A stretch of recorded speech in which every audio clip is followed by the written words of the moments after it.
Good evening. I'd like to call the regular monthly meeting of the Salem Board of Education to order. It's 6 p.m. Would people please stand, pledge the flag? I pledge allegiance to the flag of the United States of America and to the republic for which it stands, one nation, under God, indivisible, with liberty and justice for all. At this time, I'd like to open up the meeting to the public. If there's anybody here who has any questions or concerns they'd like to share with the board before we start our regular meeting. Okay, thank you. At this point, then I'll turn it over to the superintendent for the superintendent's report. Okay. Good evening, everyone. So what I had as a short list has turned out to be a little longer than I anticipated, so I'm just going to briefly go through, and if there are questions, we can go back. So I did send out, the first update was I did send out an email this afternoon about, so we had some additional police presence here today at school. So in case you have not seen that update that was sent out last evening, I became aware of an allegation that there was a threat against another student that may possibly take place at school today. So as I worked through that, I did contact the sheriff's office, and they immediately investigated during the night to make sure there was no immediate threat. But just due to the timing of everything, just as an added precaution, until we really had everything sorted out, we did have an increased presence here this morning at arrival, and during the day it was relatively, low key. No one at any time. We did realize that we had no imminent threat of danger or safety issues to faculty or staff or students, but we did, just because we felt that there were some kids who may have had knowledge of this, that there may be some concerns initially until we could investigate, that we wanted to have everyone feel safe. So it was just really a measure just to assist us as we work through the day. Mr. Switzer did a great job of working on it from our end and kind of looking at the situation. There'll still be a little bit of investigation going on throughout the next day or two, but we feel that it's handled. We're handling some of it through our code of conduct, and the police is still working on their end, but there's no reason to have concern for safety of anyone at this time. So I just wanted to let you know about that, and just in case you had not seen the letter or you had heard about that, and I would encourage anybody who has questions or concerns to contact Mr. Switzer or me, and we can hopefully put their minds at ease. Opening, it seems already like we've been back in the swing of things for a while, but opening day was just a few weeks ago. We had a great opening, and in a few minutes I asked each principal just to give you a very brief opening update so you could hear from them. I think we've done some great things, and everyone's excited to be back and have probably a little more of a regular school experience for the first time in several years. So it's been very exciting for both the children and adults.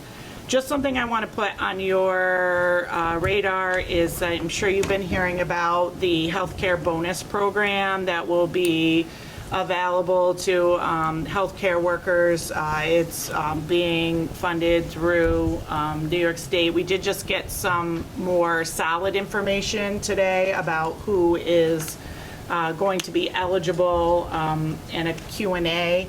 I have not had time to look it through, but generally my understanding that I have from some of the recent meetings that we've discussed this is that we will look and work together. I'll work with Karen McGregor on who's eligible, And I believe there is some, some requirements in terms of the time that was worked during the period. Again, I don't have all those details yet. As I get more of that, we'll share it with you. It appeared, the last I knew was that there'll be a portal online that we fill out about our eligible workers. The state will then release funds to us, and then we would reimburse our healthcare workers once we receive them. So there is a little time in between. So I know there have been some questions recently asked by some of our possibly eligible employees, so we'll be communicating them a little bit about what we know about the timeline. My son happens to be a paramedic, and I saw him yesterday, and he told me he's getting his check cut next week. But we really can't even go into the portal that will be available to us until October 1st. So I'm not sure if they're working with different agencies and phases, but the educators that are related to this bonus will start working on that and uploading that on October 1st. So as I get more, I anticipate that I'll have some more information once Karen and I look at the requirements, who's eligible. So again, it's very, the positions are all very healthcare or more clinically described. So I know there have been some questions among the districts already about some positions that might have kind of be in a gray area. So I think we're working, we'll be working with our attorneys to make sure that we don't miss anybody. So as I get more information on that, I will let you know. So recently, I briefly mentioned this, I think last time I met with the board, that I attended NISCUS conference, the Fall Leadership Conference. It's a conference for New York State, the Council of School Superintendents. So I attended that over the past 4 days. It was a great opportunity not only to network with other superintendents from across the state, as well as a lot of our vendors that we work with, new products, really seeing the latest and greatest opportunities that might be available to us. And as educators at all levels, not only instructional, but technology-wise, facilities-wise. So it was a great opportunity. In addition, there are workshops. So heard a lot about, I attended a workshop on challenges of rural schools. I think that is something that is starting to be recognized by the state. Cornell's done some work on some related statistics about demographics and looking at why enrollments are declining in the communities. And as a matter of fact, at NYSBA, Mrs. Dunnigan and I are attending NYSBA. They are sponsoring one of the breakfasts, so we may be able to attend that and get a little more information. So I think we are members of the Rural Schools Association, and they've been doing quite a bit of work, and I think that it would be beneficial to us to follow that and be a little more involved in that organization and some of the work that they're doing. So I will update you on that in the future, I'm sure. And very quickly, I know I've talked a little bit about the Learning 2025 initiative nationally. A lot of the workshops, a lot of the technology and instructional supports have been focused on really looking at the future of learning, where the jobs are going to be focused for our students today and how to prepare them for that, and really the change in how in the skills and the types of skills that students need in the workplace, the global marketplace really, but also even in the trades in terms of what they really need to be successful. And so I think it's important to continue to follow that along in our work. And I know that our BOCES is very cutting edge in that area. And so I'm excited to see really how we can bring that back to our students. I know some of you were here at opening day, and I did speak a lot about, looking towards the future, working together as a community, coming together and really look at what our students need. So I'm excited to be able to bring some of what I've learned back to the faculty and staff and, kind of help that inform our goals in the future along with some of our forums and survey work we'll be doing. And finally, I just wanted to let you know that I was able to attend a breakfast with Commissioner Rosa and the Deputy Commissioner of Education as well. And she spoke quite a bit about their what they call their three pillars of work, and really what the Department of Education in New York State is working on is DEI, so diversity, equity, and inclusion, those initiatives. And so those will be some of the things I think that will be beneficial. Try again. Thinks I'm talking to my watch. It'll be beneficial, I think, in our work as we get our DEI committee going this year.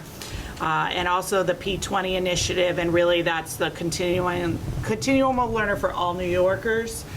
So really looking from pre-K all the way through secondary and post-secondary education, and really having a continuum, having alignment of really focusing again on preparing our students for future as citizens and the workforce. And then finally, they're looking really to focus a shift towards service-oriented approach. Really customer service is basically what she talked about, and recognizing that there's really a need to look at what school districts really need and what would be beneficial to support public schools and educators as we deliver a lot of this new work. So it was very exciting. It was a great opportunity to be there. I also had the opportunity over the past few weeks to conduct several forums with faculty, staff, and some community members. So that's really the first step. It's going to help focus some of the next steps of creating a survey, really that we can put out to all of our members and community members who maybe could not attend those forums, and really get some feedback on district strengths, weaknesses, opportunities, where what we see our needs to be in the immediate future, as well as what they're looking for from me as a new superintendent. So I will keep you focused on that work. Student board member. So I just want to let you know, just give you an update. This is the time of the year that we're looking to recruit our next student board member. Mr. Switzer put out last week an invitation for students to apply, similar to how we ran that process last year. I would just ask the board to consider whether or not you would like the same process as we worked last year. So last year, the principal and the superintendent interviewed the candidates and made a recommendation to the board.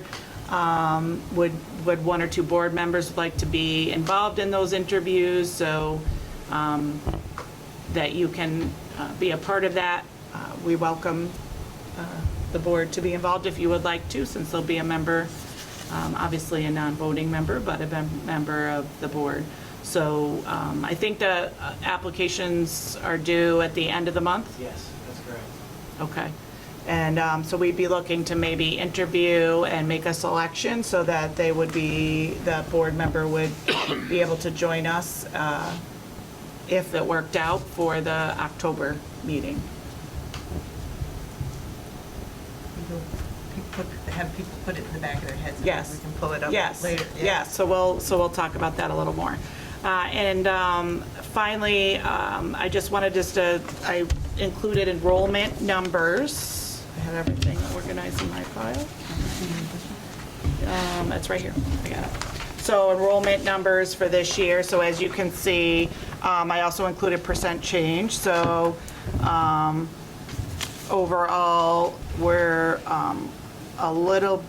pretty much flat, but over time we have picked up students in the high school, but we've lost some students in the elementary, which kind of makes our overall district numbers very similar. We have had, I think, probably about 15 or so new registrations in August, so we would have been actually a little more of a decrease in enrollment, and we had some late registrations, which was yes, helpful. And as you can see, if you look at our elementary homeschool numbers as well, so last year we had 28 students, pretty even between elementary and high school. This year we also have a total of 28 students in the district that are being homeschooled. Now, that represents just a little less than 5% of our population. Is that a typical number? That I don't know. I'm not sure. So I could look into that a little more and see what other districts in our area has been running. I don't think that's something that's generally tracked through our BOCES, but we do have a network where we kind of help each other out in those areas. So I think it would be interesting to see. I feel, I came into the district as the principal right before COVID, just that beginning year. So I don't have much of a perspective of the numbers before. I do believe that during my time here, there were some students that at the high school, moved into homeschooling due to some of the challenges that COVID presented at the time. And once you get into that 9 through 12, once you kind of have your foot in that door, it is difficult for a student then to come back and be able to meet all the requirements for the Regents High School diploma. But not sure, how much work has been done on that in the past, but I could definitely look at that. I just didn't know if you had some historical numbers, but that didn't, it seemed a little high, but. Yes. We don't have a lot of data. I think as far as the Salem itself, the last few years, they have really picked up has gotten control of the homeschool. So the data probably 5 years ago, I don't know if they would have had it all, if it was as accurate as it should have been. I think We'll use this as our baseline and move forward.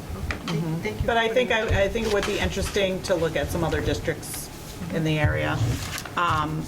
I know some districts, there's a discussion, so just very quickly, because I know we have a couple short presentations. So there is a new mandate by New York State to look at the substantial, whether or not private schools or other schooling entities are substantially equivalent. It doesn't necessarily apply to homeschool, but there's some question about Amish school communities. To my knowledge, a lot of the Amish, I don't know if there's an Amish school in our school district per se. My understanding and my sense is from what we've been looking at and talking to the superintendents around us is that they're pretty much surrounding us, and especially Cambridge and Greenwich are finding more of the populations falling into their school district. So that's not. That's going to, I think, affect their numbers locally, depending on how they will have to track that. So would they count that as homeschool? I don't know. That's something that we're trying to figure out, because it's a likelihood that, Hadn't thought of that, yeah. that because there does seem to be an interest in our area, and I think it will be possible that we would also see some of the Amish community coming into the Salem district as well, and that's the question: is that considered homeschooling or not? I mean, typically, again, we don't, not that I'm aware of, have any families that are with children that are in our school district Outside of our district. that have, whether or not they would apply for, so you have to turn in what's called an IHIP, an individualized home instruction plan. So whether or not they're turning those in other districts, it's kind of hard to say. If they would turn those in, you'd be considered a homeschool. So it's kind of a gray area that we're trying to find out more about. So right now, we don't have any private schools within our boundaries, so it doesn't apply to us unless, that becomes a factor. But I think that, depending on how they count homeschooling or private school, is going to affect the numbers. So very quickly, I just asked Mrs. Jones and Mr. Switzer just to give a very brief update, just to give you an idea about opening of school. So sometimes we get into all the technical business, but it's nice to hear about why we're here and what's going on with the students. So Mrs. Jones, would you like to give us a little update? I'm not sure, is the mic on? Yes, it's on. Good evening. Good evening. So, a little summary of our few opening days. We had 2 conference days, as you know, September 1st and 2nd, which were busy but productive. One presentation to note was we had Kelly Brock here. She's a behaviorist and an MTSS RTI specialist, and she presented the elementary faculty and secondary faculty, right? With a lot of information about the MTSS program that we're refining over the course of the year, so that was wonderful. Our first day with kids was Tuesday, September 6th, and honestly, we're off to a pretty good start. Bus arrival has worked smoothly. We have our, at the elementary level, we have our breakfast eaters get off the bus at 7:45, and everyone else goes into the building at 7:50. It's going well. I've been doing the morning announcements and the Pledge of Allegiance each morning at 8:05, and I love announcing the sports victories and the birthdays, and it's my little opportunity to address the whole student body. We have 2 pre-K classrooms that are off to a good start. They dismiss at 1 o'clock, and that's going well so far. I want to say thank you to some classroom volunteers, including Mrs. Dunnigan, who helped in our kindergarten class during the first week of school. It's very helpful as those students learn the classroom routines. We sent home a September newsletter and a lunch menu on the other side, and I'm preparing our October newsletter. It's pretty much done right now. We had some welcome back assemblies on the Friday of the first week of school for the primary grades and then the older grades, 2 through 6. And these were just brief introductions of new students, new staff, introducing myself to the children, and just reinforcing the positive behavior expectations that I have for our students. And I have to say, the students are very respectful here. They're just lovely kids. They really are. I love them already. Dismissal, I adjusted dismissal a little bit because it was very congested at the end of the day. So now we go in 3 phases. At 2:20, our youngest students, grades K through 2, are dismissed and get on the buses. And then 3 minutes later, grades 3 and 4. And then 3 minutes after that, grades 5 and 6. And that seems to have made a more efficient system.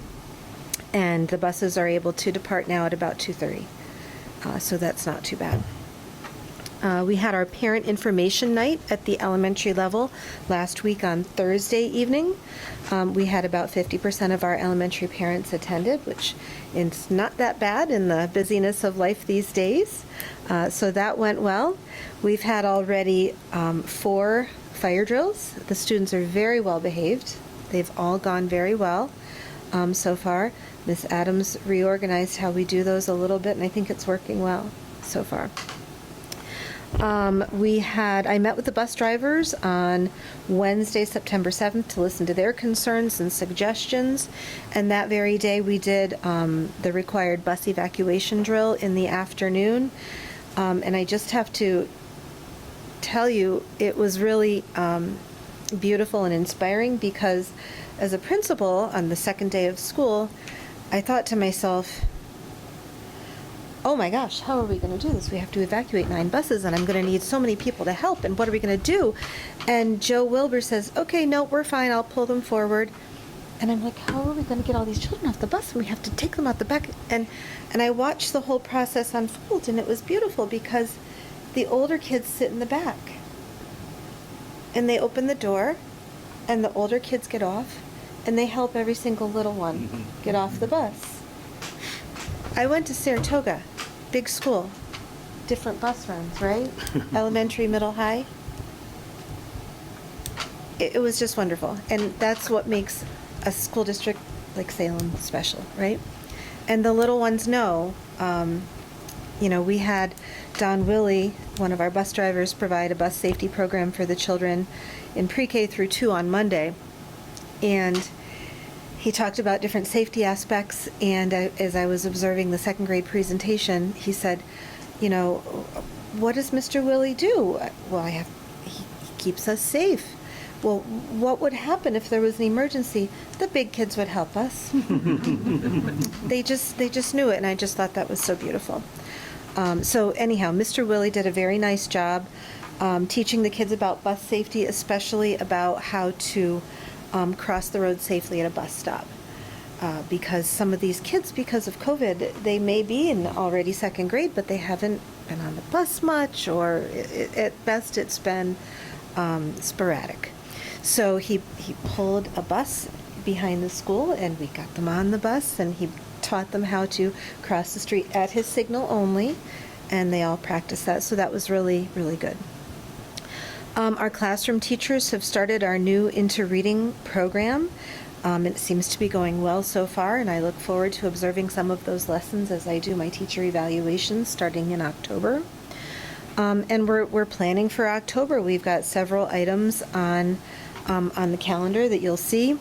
We've got Spirit Week coming up, and that's going to be a pre-K through grade 12 initiative this year, first week in October. Fire Safety Day was originally planned for the 21st. It's now going to be the 7th for a couple of reasons, including availability of resources. So that's going to be on Friday the 7th. We have School Picture Day coming up on October 12th. We have Wear Pink Day, which is a fundraiser for breast cancer, and that'll be on October 21st. And the PTA is bringing back their fall festival, and that will be the Friday before Halloween. So all in all, I think we're off to a great start. So thank you. Thank you. Thank you.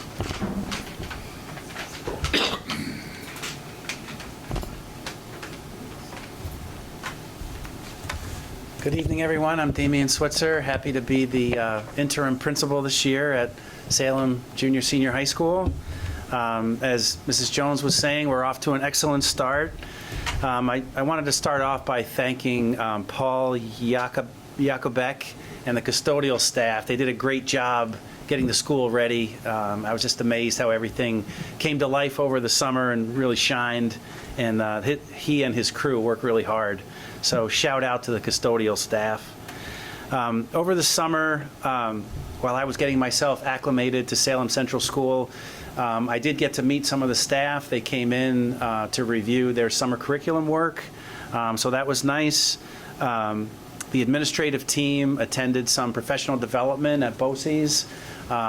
We attended our annual training to be lead evaluators this year. It's required for the APPR.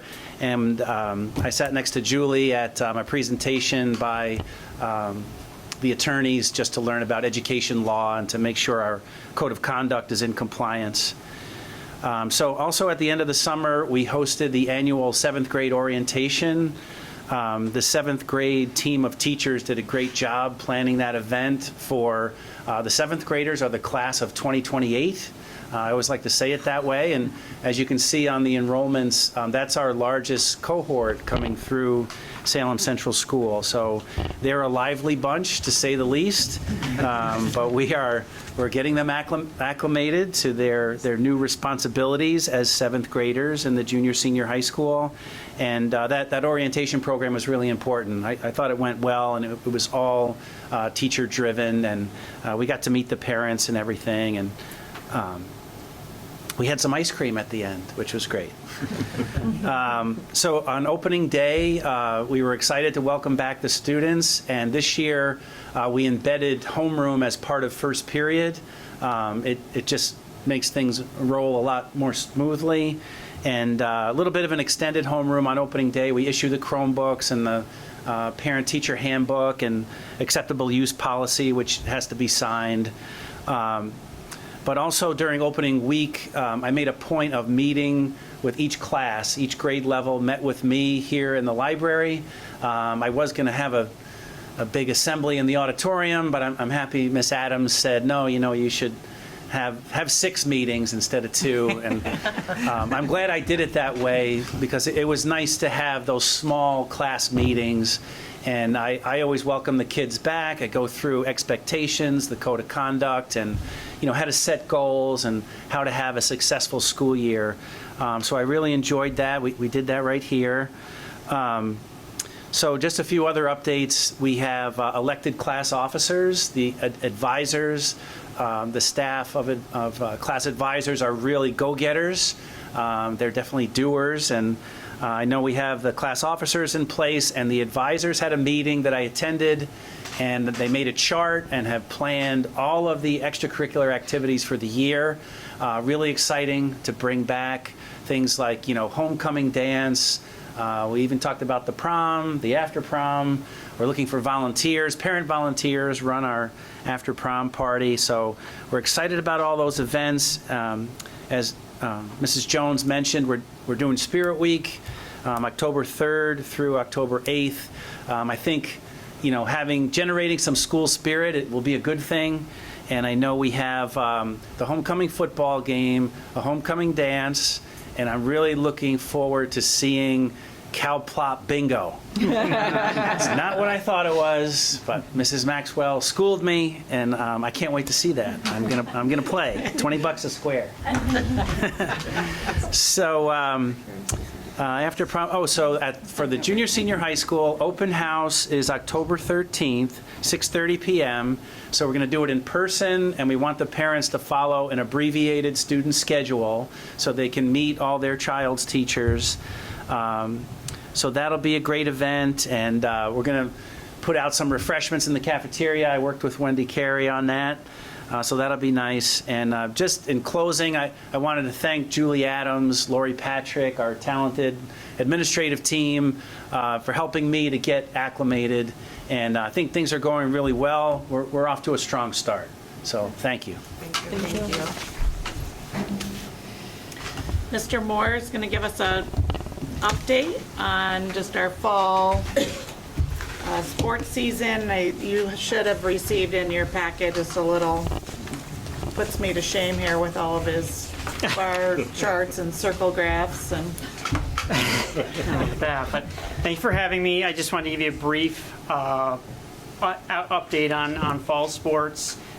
This fall is the first fall that we've now had boys soccer merged with Cambridge. It's going really, really well. The teams, we now have actually varsity and JV teams. We only have 10 kids that signed up for soccer, so obviously the merge was something that we needed to do. So it's worked out really well. The kids are enjoying it, and that they can play soccer, especially after last year, after they lost their season rather abruptly. So that's really good. In the win column, they're not doing great, but they've been very competitive in most of their games. So I think it's been very positive. Football is still going strong with our football merger. We have about 25 kids in Salem that are playing football 7 through 12, 15 at the modified, 10 at JV varsity. And that continues to go well and allows us to have a football team, because obviously it wouldn't happen if we were just a Salem team right now. Field hockey, that was the one thing we had to deal with this fall, is we did not have a modified team this year. We only had 3 8th graders sign up for field hockey and no 7th graders. So we had to make the decision to not have modified field hockey. Coach Rich offered to those 3 8th graders. She has a Salem youth program that she has, and she has allowed those kids to join that if they wanted to. So that season's going well so far. We've had golf. We have 3 kids at Salem that play golf, 1 at the varsity level, 2 at the modified. And our girls soccer season, we do not have a JV team, and we have 12 to 13 kids on the varsity team, with about 19. We have 16 to 19 kids on the modified teams, boys and girls. So that looks like it's going okay. We may have to think about maybe a merge with Cambridge next year, especially since it would be very beneficial, as I've said before, to have a JV and a varsity level, so kids are playing at the appropriate level. The handout that I gave you just shows you just the fall season compared to last year. It basically has stayed the same. I think last year we had 59% of the kids that were not participating in sport. This year it's 58%, so it's a minimal gain on that part. And so we had 100 kids sign up for sports last year in the fall. This year we have 108, but obviously the the enrollment has increased, so that's why the number hasn't changed that much. As Mr. Switzer alluded to, we do have the one Salem football game home on October 8th at 1 o'clock. That is a culmination of a homecoming week where that week we are also getting lights, so there will be night games during the week for modified and some of the modified and varsity sports. And we're still kind of working on a schedule, but I know Monday through Wednesday we have games right now, and we're working on trying to fill Thursday, Friday. Otherwise, like I said, it was going to be brief. If you have any questions? No? Just, Yes. you mentioned the girls' soccer. Yes. That there might be a need to go with the Correct. merge program. How do you project that? I mean, is there any way that you can look at future, Well, I can look at the current varsity team, and it's fairly senior heavy. So there's probably 5 or 6 kids that are graduating this year, so we would only have 6 kids coming back, from the varsity program. Obviously, you would have 8th graders that could move up, but at 9th grade, they can also still play modified sports, and it really just it depends on their skill level. So we're at least, it's something that we have to think about, especially, like I said, I don't want what happened to boys soccer last year, because we were reactive instead of proactive, and I just want to make sure that we're at least thinking about it moving forward. So I had the opportunity, last week I ran into some parents of the boys soccer's that are on the boys soccer team, and I was able to attend a game on Friday. And I have received some thanks for the opportunity for the merge. Obviously, there were some devastated players last year and parents who were frustrated that we didn't have the foresight to see that they're, of the situation of not having a team. And really those same parents who, rightly so, expressed their frustration have come to say thank you, and that's been a great experience, and it's been very positive. I've had positive feedback. Again, we were reactive in that situation, and we met with the boys soccer families after that and talked about the merge for this year, and getting the feedback was important to us. And some of the feedback was, you should have talked to us about this the year before and let us know that this was a possibility. And so I think that one of the things that I wanted to talk about with Mr. Moore here was that, we would like to possibly go meet with Coach Keys and have Mr. Moore talk a little bit more with her about her thoughts for next year and what that team would look like, and what those playing opportunities really would be most beneficial for that group of kids. Because just as sometimes it's frustrating for a 9th grader to play down, but it's also sometimes frustrating for a 9th grader to play on varsity when they're not ready or not get the playing time then that they, should have, or the quality of play. So, those are the things I think we need to look at, and then bring in the current families that would be affected next year, and talk to them, and maybe share some of the feedback with the coaches. So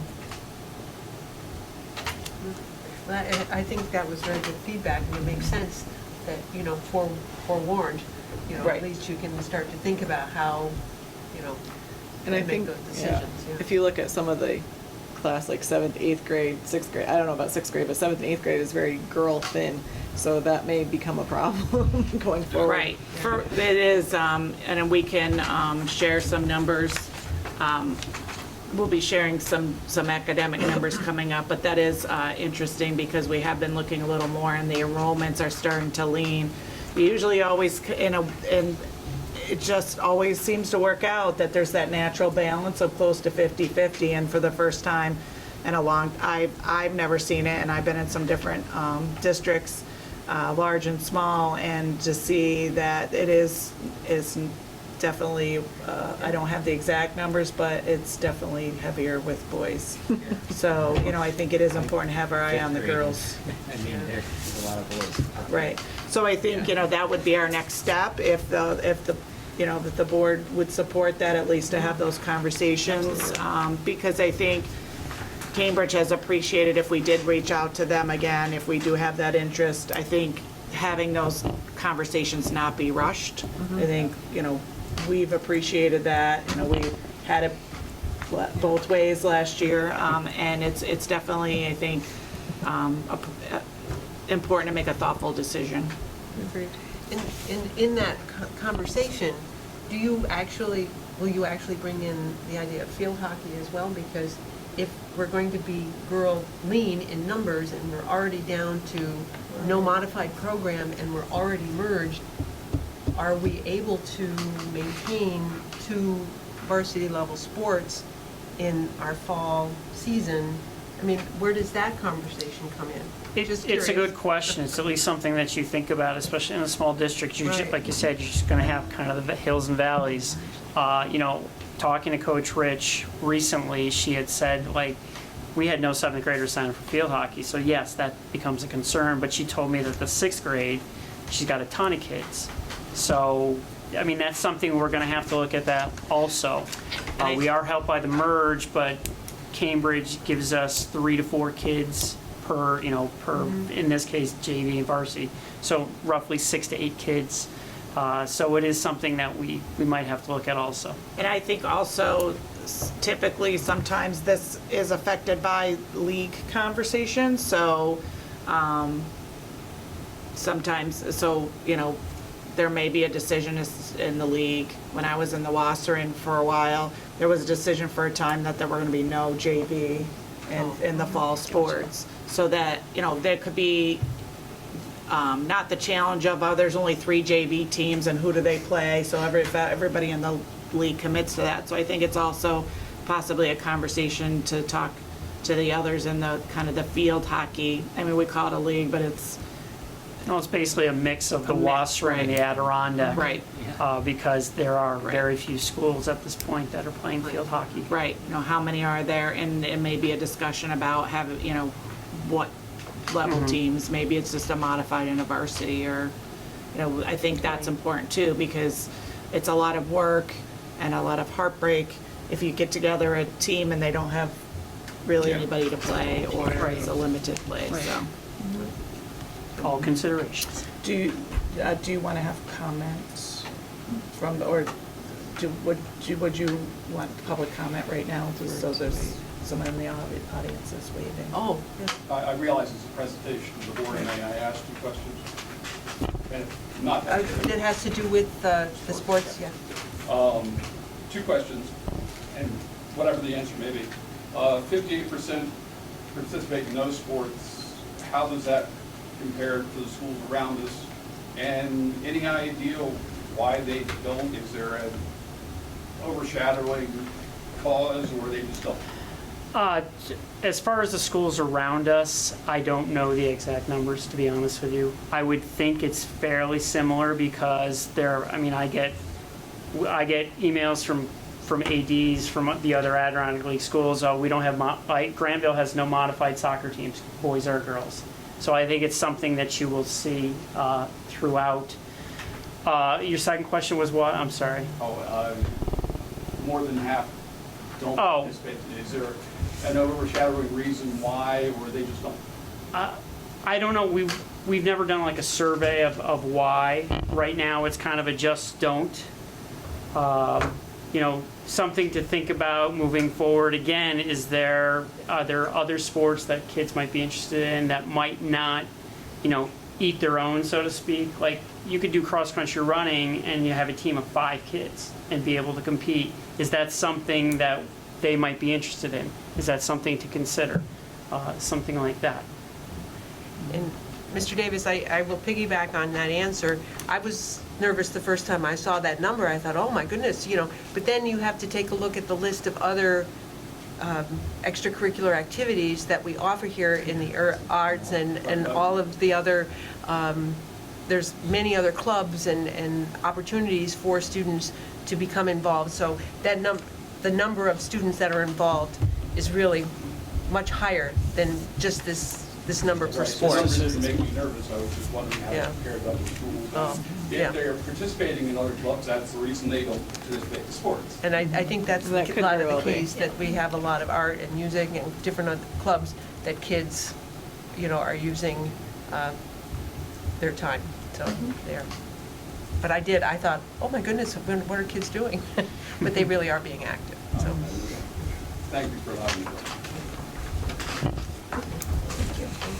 Thank you. Thank you. Thank you, everyone. All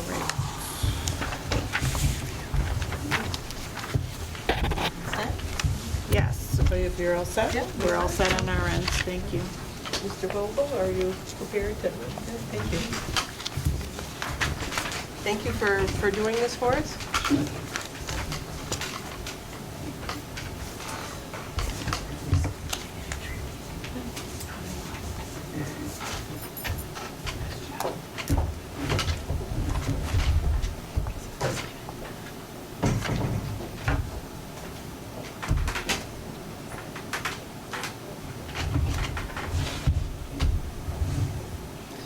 What is the background picture of? I've been trying to figure that out. Is it just a random picture or is it actually somewhere? That's It's Mr. in a high Vogel's. school parking lot. Gotcha. I'm very familiar with it. Oh, you noticed it, even just a part of it, that you could be on a game show. Fill that in just a little at a time.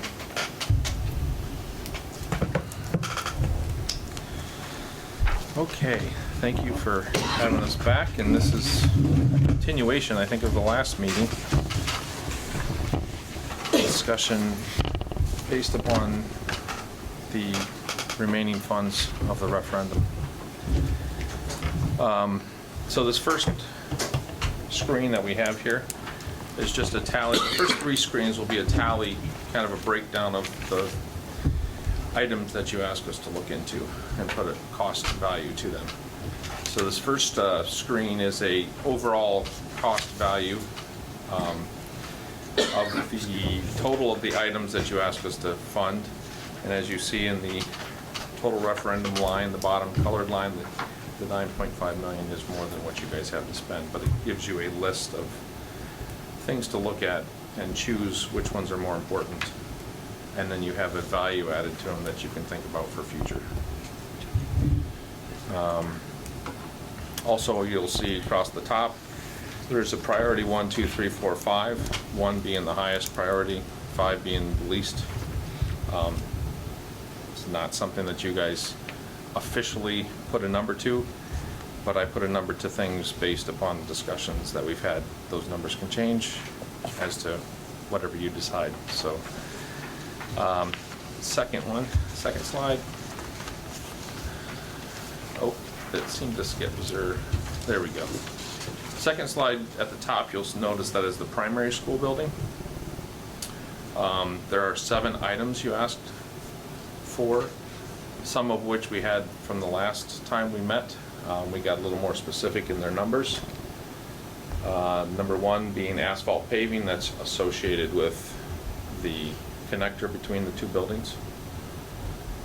Second line item is the connector itself between the 2 buildings. The third line item is accessibility for opening hardware for doors. That is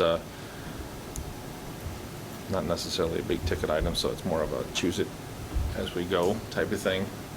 Can be stuck in at any time because it's not a big ticket item. Fourth thing from the last meeting, we talked about the principal office suite at the primary building, kind of a reconfiguration of it to make it more useful for the occupants in And that accessible. suite. Yes. It's very difficult to be accessible by anybody And who's. the way it was originally built. Yes, Yeah. to enter or exit. Fifth thing, we talked about roofing the last time. So we have 2 categories that you'll see through these two slides that are this one and the next one. You have an EPDM roofing replacement, and then you have spray foam / built-up roofing, which we have assumed will require abatement based upon the last project and the built-up roofing with spray foam over top of it. And then the 7th item, you asked for a cost for an alternate that could be put in for paving behind the bus garage where there was the current spot for contractors to work out of in this last project. So those are all your line items. Any questions on the primary? So on the roof, the roofing, so those 2 items, 5 and 6, what was the estimate life left on that? So, Okay. because it's different in different parts of the building, correct? So I've gone back and I have a little breakdown of what I could find from scans. The EPDM on that on the primary for line 5 was from the 1999. There was a project around 2000 yeah. where there was that addition on the back of the primary building. Right. So that's 22 years old. What's the estimated life on that type of a roof? Usually people go with a 20-year warranty, So and we're that over. would mean that you're kind of right there. And We're over the limit. yeah, and it all depends on how it's been performing, and that would be something that Right. Paul would be able to weigh in on. Right, and so I did speak to Paul about, because he was here last time, we talked about the possibility of looking at starting to replace some of those, the non-slate roof. And, right now, based on some minor patches and repairs that have happened, it's not an emergency per se, but, this, at the very earliest, if we put something like this in this project, that's really, we're almost it's still 2 years away. So, that's, you're talking 24, 25. So it's something, that's why I think kind of having a discussion about the age of some of these is an important consideration. Yes. The other piece is, so right now, that's the estimated cost is, so say in number 5 is 130,000 with everything built in. So right, we can do projects for around 100,000, up to 100,000. So we have to be mindful that some of these may or may not be eligible outside of another vote. And so we're just gonna have to look at the timing of this. If we choose not to go with this, we want to probably start working on another referendum in the future for roofing, then, because some of these aren't going to fit into that. Would you say that's correct? Where there's not Yes. probably any of these that are gonna, This is kind of your list to 100,000. choose from, and then the rest of it could be something you look at for future. Right. Yep. any other questions? So that other one, number 6, so that's the spray foam on And there'll be a slide that we'll get to with the ages? that doesn't have the ages, but I do have He a can print that I can. So is that a hand over to similar Paul so he has age? that background. I guess while we're on this page. The That's older. majority of that roof, which is the spray foam portion of it, is from 1991, from what I understand. What's the life on a spray foam? So the spray foam roof, John, you can, or Mark even, spray foam roof, you can keep patching You can keep patching. and you can Actually has- keep it going. It actually has a life expectancy of about 12 to 15 years. But you can actually keep providing more, newer life into it. Okay. So you have to like. Knock on you have to wood. scarify Can it. revive it. And then it's a resinous coating that will go over the top of it. Okay. Yep. But this is for basically a complete replacement, not just a, That's correct. Yeah, it's not the best roofing system that you would want to buy. What happens is that because it's foam, and if anybody used really great stuff at home, animals like to chew on it, birds actually like to peck on it. So you've got an environmental issue where people are starting, your animals are actually creating holes in your roofing system. So it's kind of like a short duration product. And it's obviously served you well. for Clearly. many years. And it's kind of, It costs them a lot of money. How many layers of spray are on there? Well, the answer is that really, there's only one. They actually come along and basically, sand it or grind Sand it and the top fix it. layer off, and then they put another Okay. coating on top of that. Gotcha. Aircraft warning lights up there. Yeah, it's a little pilot, right? Okay. But it's also used to encapsulate, because they didn't want to go through the process of abating. So we just covered it. so built-up roofs are Even more mess. usually include an abatement. Yep. Okay. But you can cover them with spray foam one time. Yeah, I was gonna say, is there a certain point where it's not recommended you keep adding on to it? When you do the roofing in a capital project, you get aid for Right. it. Right. If So no, that's we should a not ways keep down doing the that. line, you just go patch it. Repair the roofs that you find that- At some point, it's gonna be Cause more problems. necessary. Yes. Yeah. Thank you. I think we're okay on the primary. Okay. I think we need to see it all before we piece Run through it, and if together. there's any questions, we'll come back.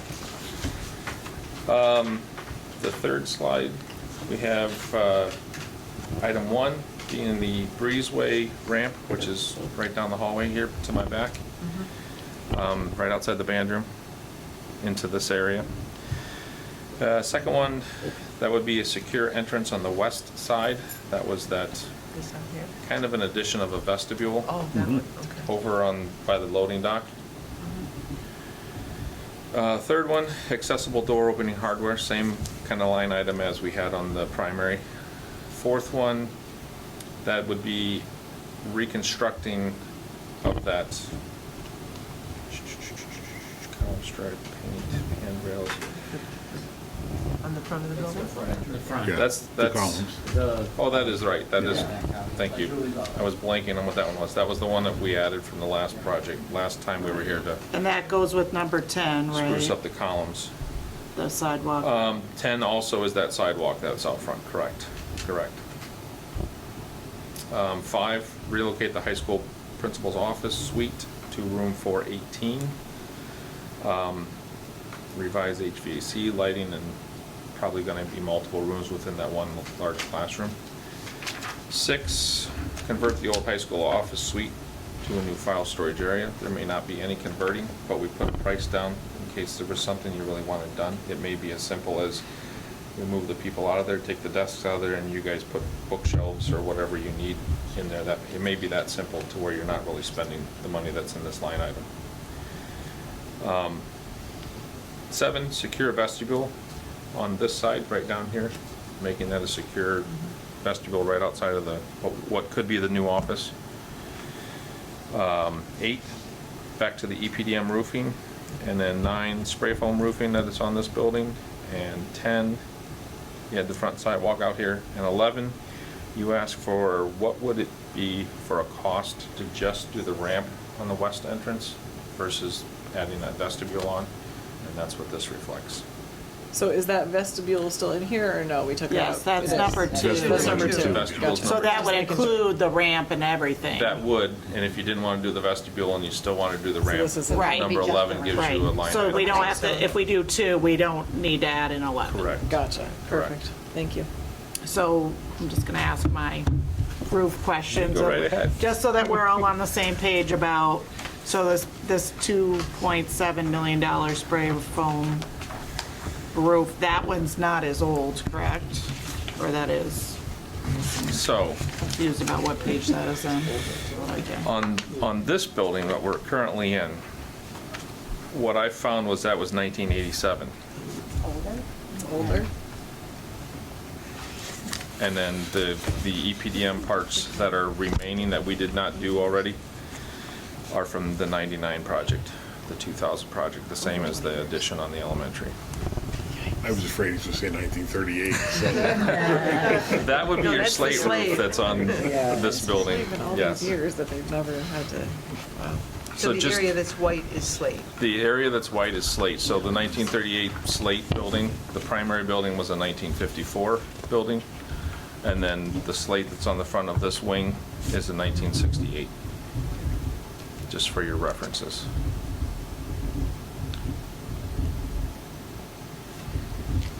And I can share this. This is something that I do have that I can This share would with be to dates and replace and put stuff. like a new slate roof on, is that? Or just I replace believe it? last time we talked, we thought, but it'd probably be good to have somebody come and check it, but we thought you can get some years out of what you got. Oh, the currently. slate? Yes. Slate. Paul said that we just need a couple small areas to be patched. And that might he's be a getting patching some- thing that you just have in your maintenance budget Yeah. that, That's gonna get be somebody to do. even a steeper cost than this other. Yeah. So I think we. No, that's why I was yeah, curious, whether they would We're gonna have to, replace with slate or they would do a different roof. That's why I was Right. curious. Because of our historical. We have to do slate. Okay.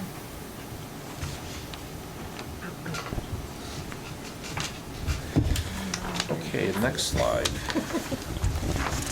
So the next slide, and if this gets a little too small for everybody, that paper in front of you kind of reflects the same thing. The fourth sheet. I do have bubbles on there that associate with the line items from the school. So if it's 1P, that's the line item 1 from the primary building. And you'll see that on your sheet. You have a light gray behind the bus garage up in the top left. That would be the parking lot we were talking about as an alternate. What would it cost for paving? The dark gray that's throughout surrounding the bus garage in front and to the south, that would be your main parking lot over on that side, and adding a little bit more to it due to taking a few spaces away because of the newer area for buses to load and unload. And then you have the area between the two buildings. That is reconditioning that space to not be paving anymore, but be sidewalk and grass. That's also part of the 1P. As we close in the breezeway, if that is the option you want to go. And then the last thing that's on this sheet is the 10E. That would be from the elementary high school budget sheet. Line 10 would be that front sidewalk.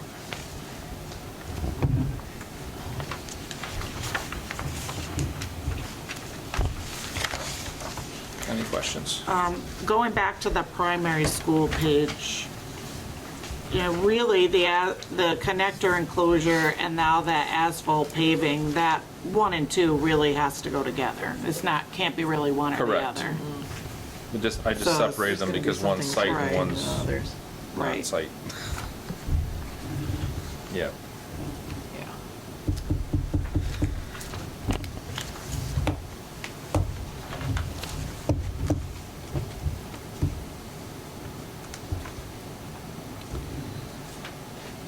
So, are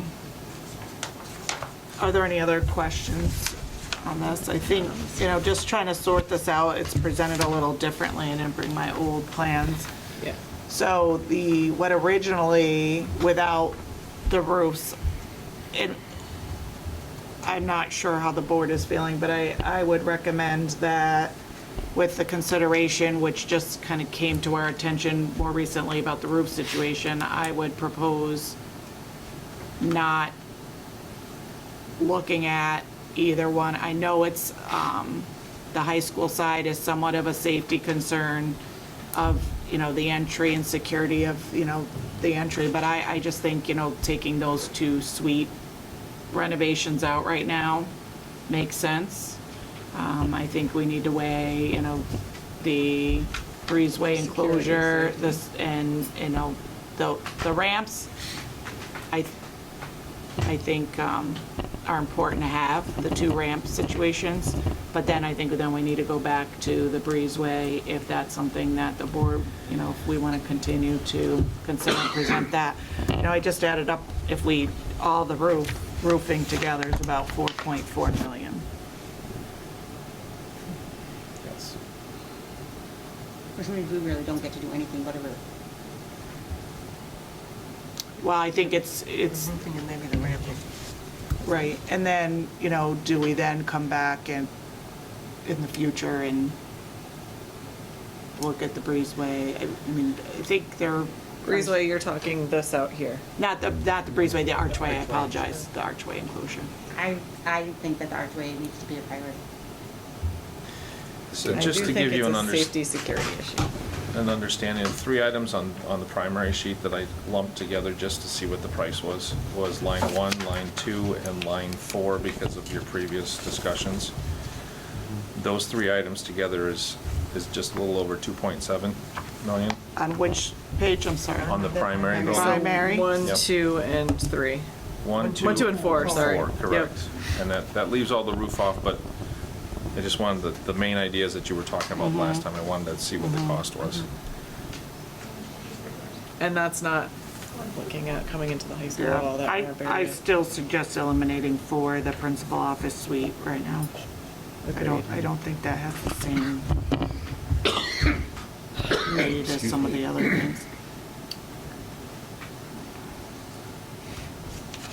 I mean, there's 2 ways to go. We could go back to what we were originally looking at before we look at the roofing and talk about going, what would be the timeline if you do a referendum on all the roof work, what's the timeline on that? I mean, it's risking not getting the vote on it. And are we able to do all just roof alone? Is that able if we just did a roof Yes. project? Yep. So if we were to focus on the roofs for this phase, it would be, no, I'm just asking. No, I think he's saying if we take the roof out and do its own project. Is that what you're thinking? But I'm saying if we I were think to that do was the it as question I was phase asking. 2, Yeah. is that, would we receive our high level of building aids? So we can be either one. Right. Okay. So, yeah, for the remaining funds you have, you'll get your building aid that you have normally on that, and then you'll have to go back out for referendum if you use up all that money to do another project. So whether or not, so either way, if we're looking at possibly another referendum, which isn't a bad thing because it's important to have constant flow of profit for our cash flow and for, I think obviously we need to be able to articulate that. So Well, we're fixing to- almost 20 years of not doing any kind of project Right, maintenance. But it 22 actually years. benefits our cash flow to continue Yes, doing to that with continue. aidable money, whereas opposed to having a period of time where we're not getting, We're not doing a project. right, that will restrict us. And so I think that's part of the conversation. But I think if we get a phase 2 going, whichever way we go,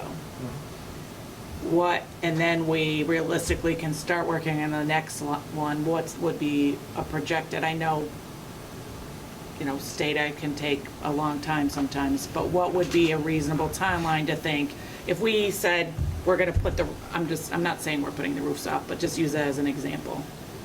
From start to finish, how long to get to start working on that next phase after this phase 2? So if you use all your money up in phase 2.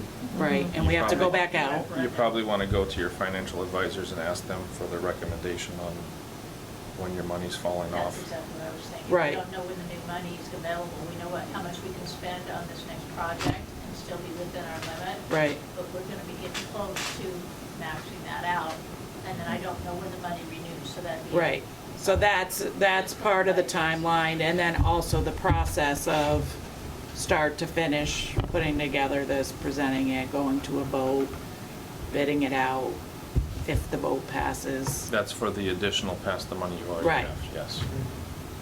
Right. So it's a few years down the road. It's a risk to take to, Spend the rest of the money, we're still looking, I mean, there's no plans, can't do anything but these. They still need that time. We've got SED time.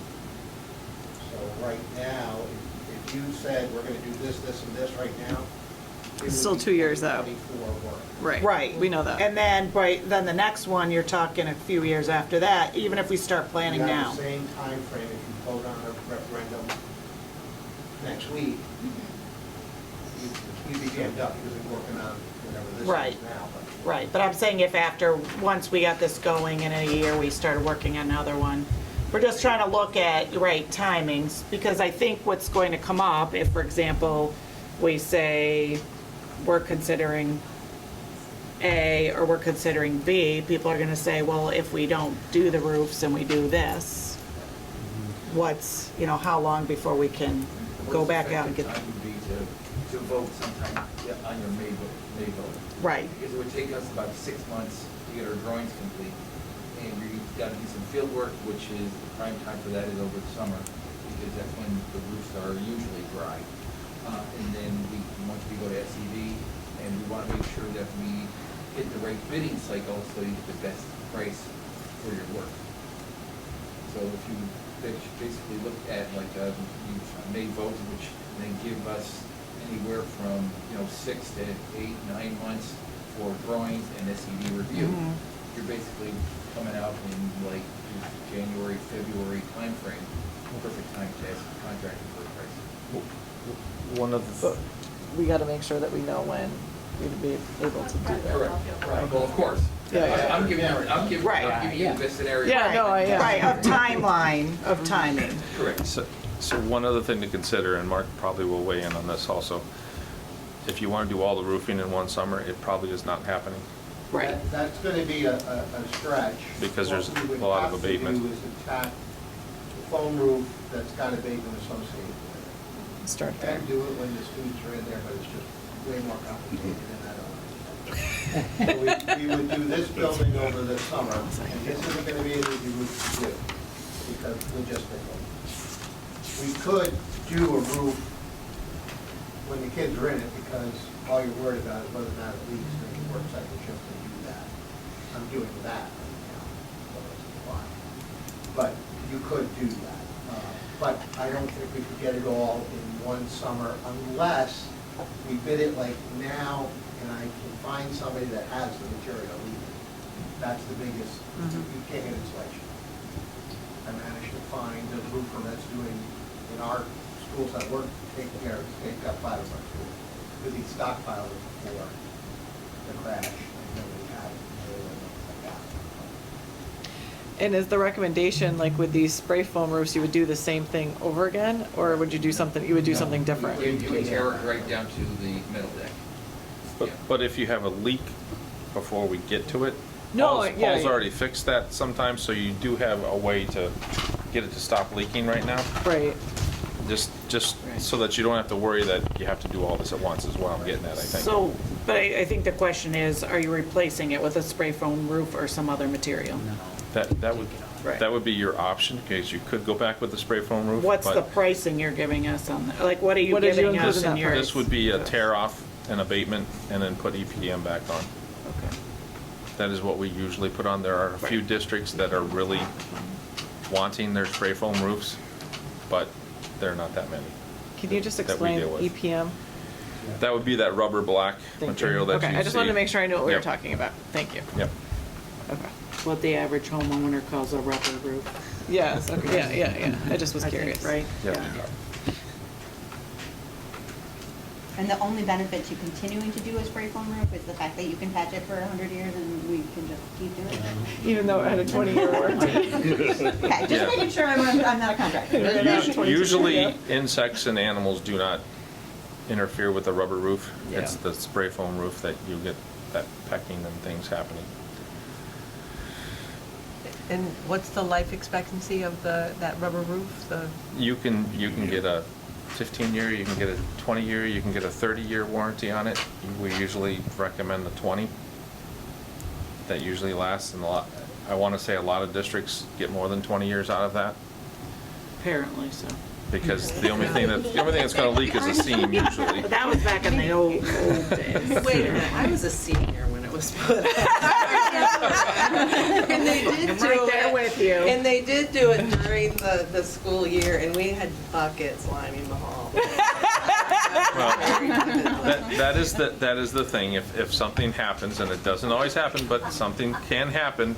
We've had it rain, and the temporary fix overnight brought everything into the building because it rained that hard.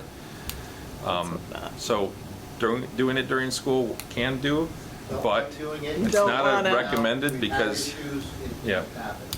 Yeah, let's not go there. We They just really save funding for a start. swimming pool. We weren't doing the roof when I graduated and we froze all year, so I hear you. So we, So is it a 3-year process, 3 summers, to get all of the, how many summers would you require, every area that's, I mean, I'd have to look at the square footage. yeah. Yeah. Saves 2 areas. Managed to get it done in 2 summers. 2, but okay. starting in 2024. Or at the earliest. So start with the worst of it. If we decided to go and with the go- roofs, it would start in 2024, not next summer. We're not gonna be able to make it for next summer. We already just talked about. We don't have. We don't have Right. approval. Yeah, Right, right. There's no way. right.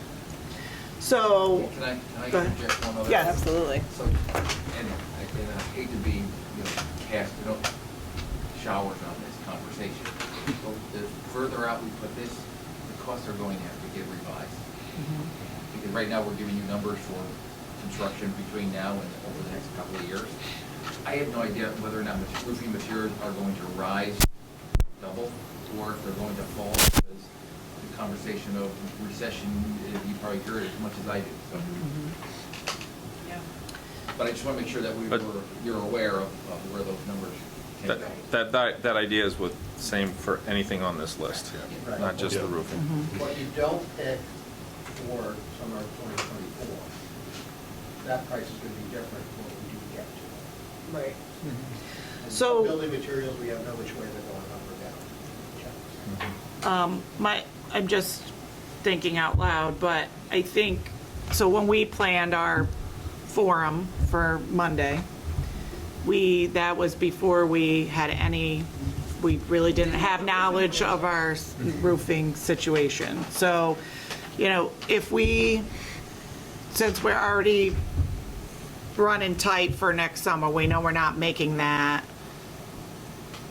This is a kind of a big decision to sort this out. And should we postpone that Monday's forum so that we can really look at how we want to proceed? Or do you want to make the decision tonight of what to pick off this list and present on Monday? I'm worried we're rushing it. I think we have to think about this logistically and what needs to be done, what's the priority, and what order we do it in. I mean, I feel like this is a lot of information to take in right now Right. to try to make Right. a decision. Right. I mean, obviously roofs are important, but so are some of the other things we want to Yeah. do too. Is there so. any benefit to letting people know all that? Yeah, I I'm mean, sure, yeah, I'm just saying, but I think we can't make a decision right now. Because everyone, there people have complained about it, but I don't think we're making it. I don't think we can make a decision. Tonight, I mean. Right. Right, whether we make a decision or not, it's just more of, these are things that are coming up. I think we should narrow it a little bit, maybe. Sure. And that's what maybe we should talk about. Yeah. And I think if we could get the information Karen could get some information from our financial advisors about Yeah, that's not- what our possibility of the next Yeah. next referendum and the next, because there's a whole formula to it. And, I mean, I can ask tomorrow and not have an answer until next Tuesday or right, Wednesday.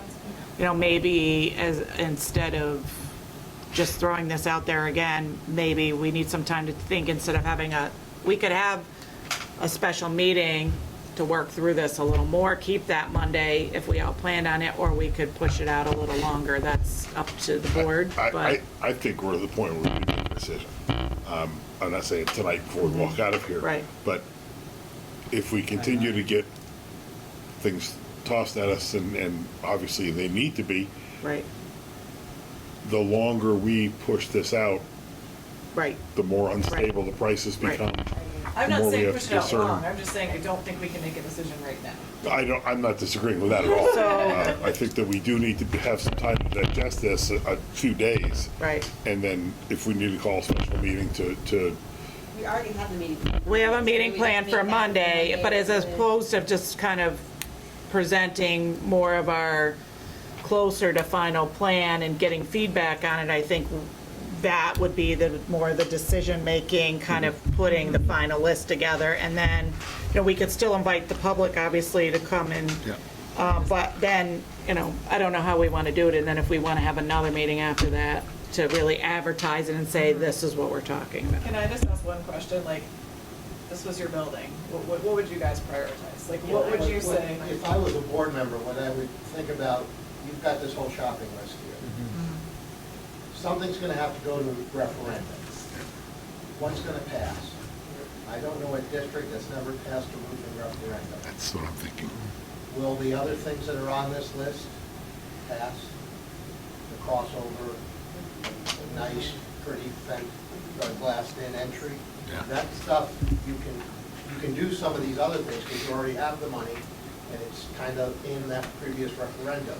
So that's easy to go forward with. If you want to pass a referendum, put a bunch of roof in it. I don't know if it's not pass a referendum vote. Gotta have a roof.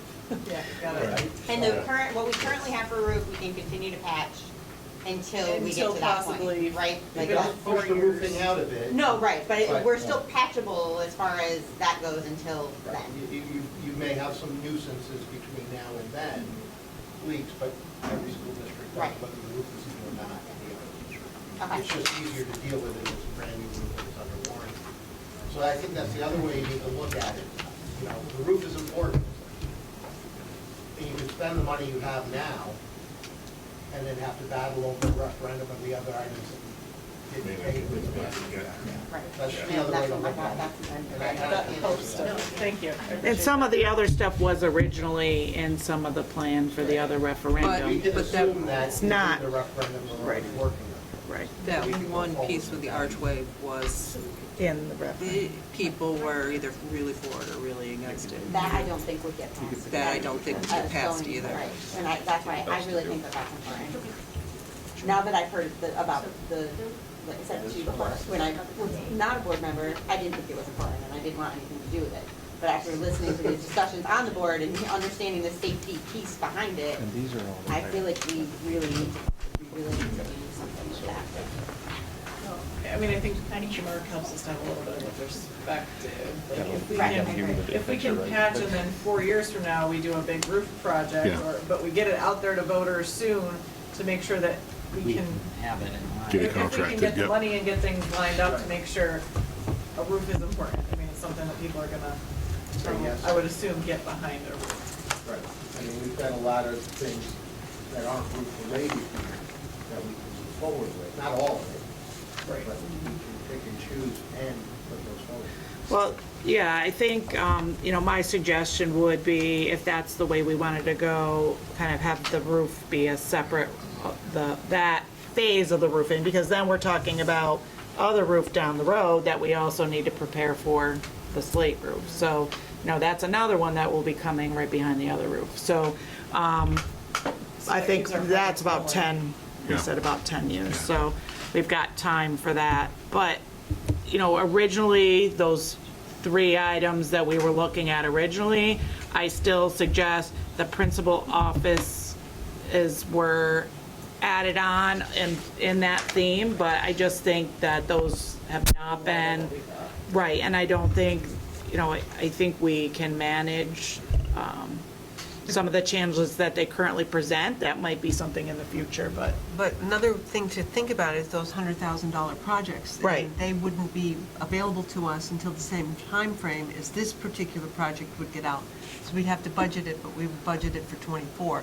So if we could look at how we might want to start some of those projects, and some of that work we can do, you know, Break 'em smaller, out. break them out, the Yes. smaller projects, you know, for Right. $100,000, you can reformat your offices and storage space, you know, so things like that make it more functional for you to be in school. So I think if we Right. just take a look at exactly what it is that we think are our high priorities, and sort of take a look at that dollar amount and see, in fact, that we might be able to come up with a hybrid of getting at least one of the, you know, a roof done, or a section of the roof done with some of this, and then start to think about how we want to do the others. I'm not sure, I'm just trying to Right, think about how that we might one, wanna- that one section is very large, the elementary, high school, the primary is not as, Right, so we I might, wish I had that on our list. Now, well, it is. now you don't have It's to not- look you're at not gonna get that. that large, well, I guess I got a few things to say.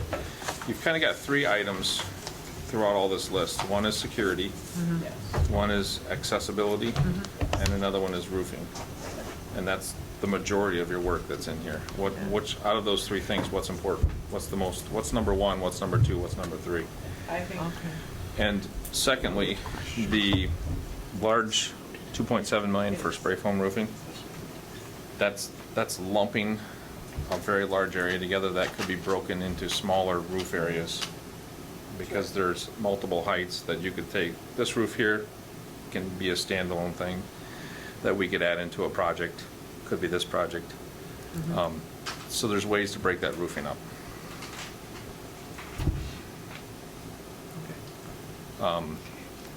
And this is not, how did we not know about the room? I mean, and I only say that because we need to leave some sort of record. Been on your PCS for a number of years. Yeah, okay, but I mean, it didn't make it to us, so, so that's, I think, something that's critical as we go forward, is that we put something in place so that these are, you know, at least at this particular level, so that the planning for that can go forward. Your district is Because not. this, for me, was a surprise, 5 years on the board.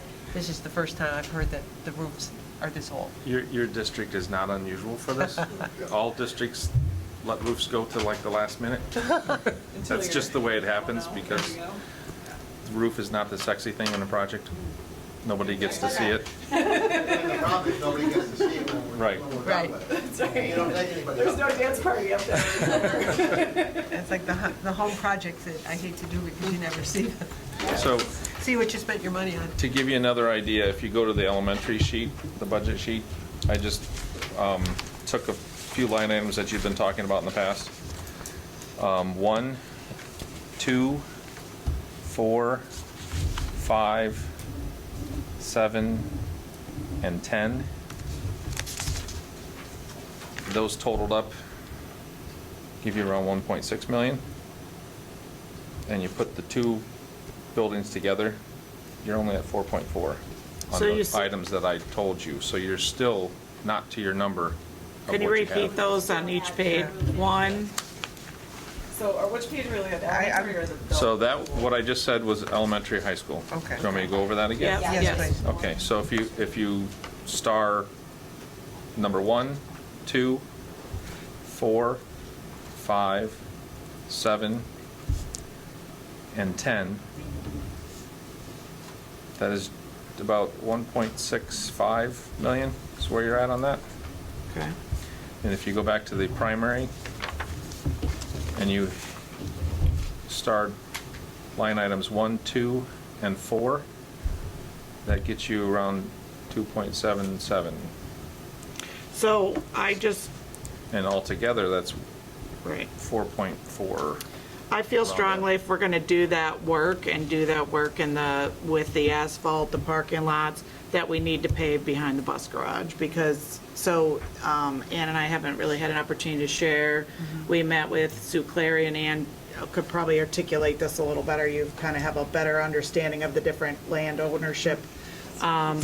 And I haven't even had a chance to share yet that on Friday I'll be meeting the federal EDC, so the Economic Development Council Federal. They have chosen Salem to do, they're working with Salem. And so, you know, a lot of this work that's going on with the development of Salem includes discussion about that area, that access on the railroad bed by Stewart's and the bus garage. And there's a very real possibility, there are discussions about donation and/or turning over of that land. And there are two owners, but there's enough where there could be a change in ownership and an opportunity for the piece of land that goes right up, just right to a little before maybe the Blue Barn. Yeah.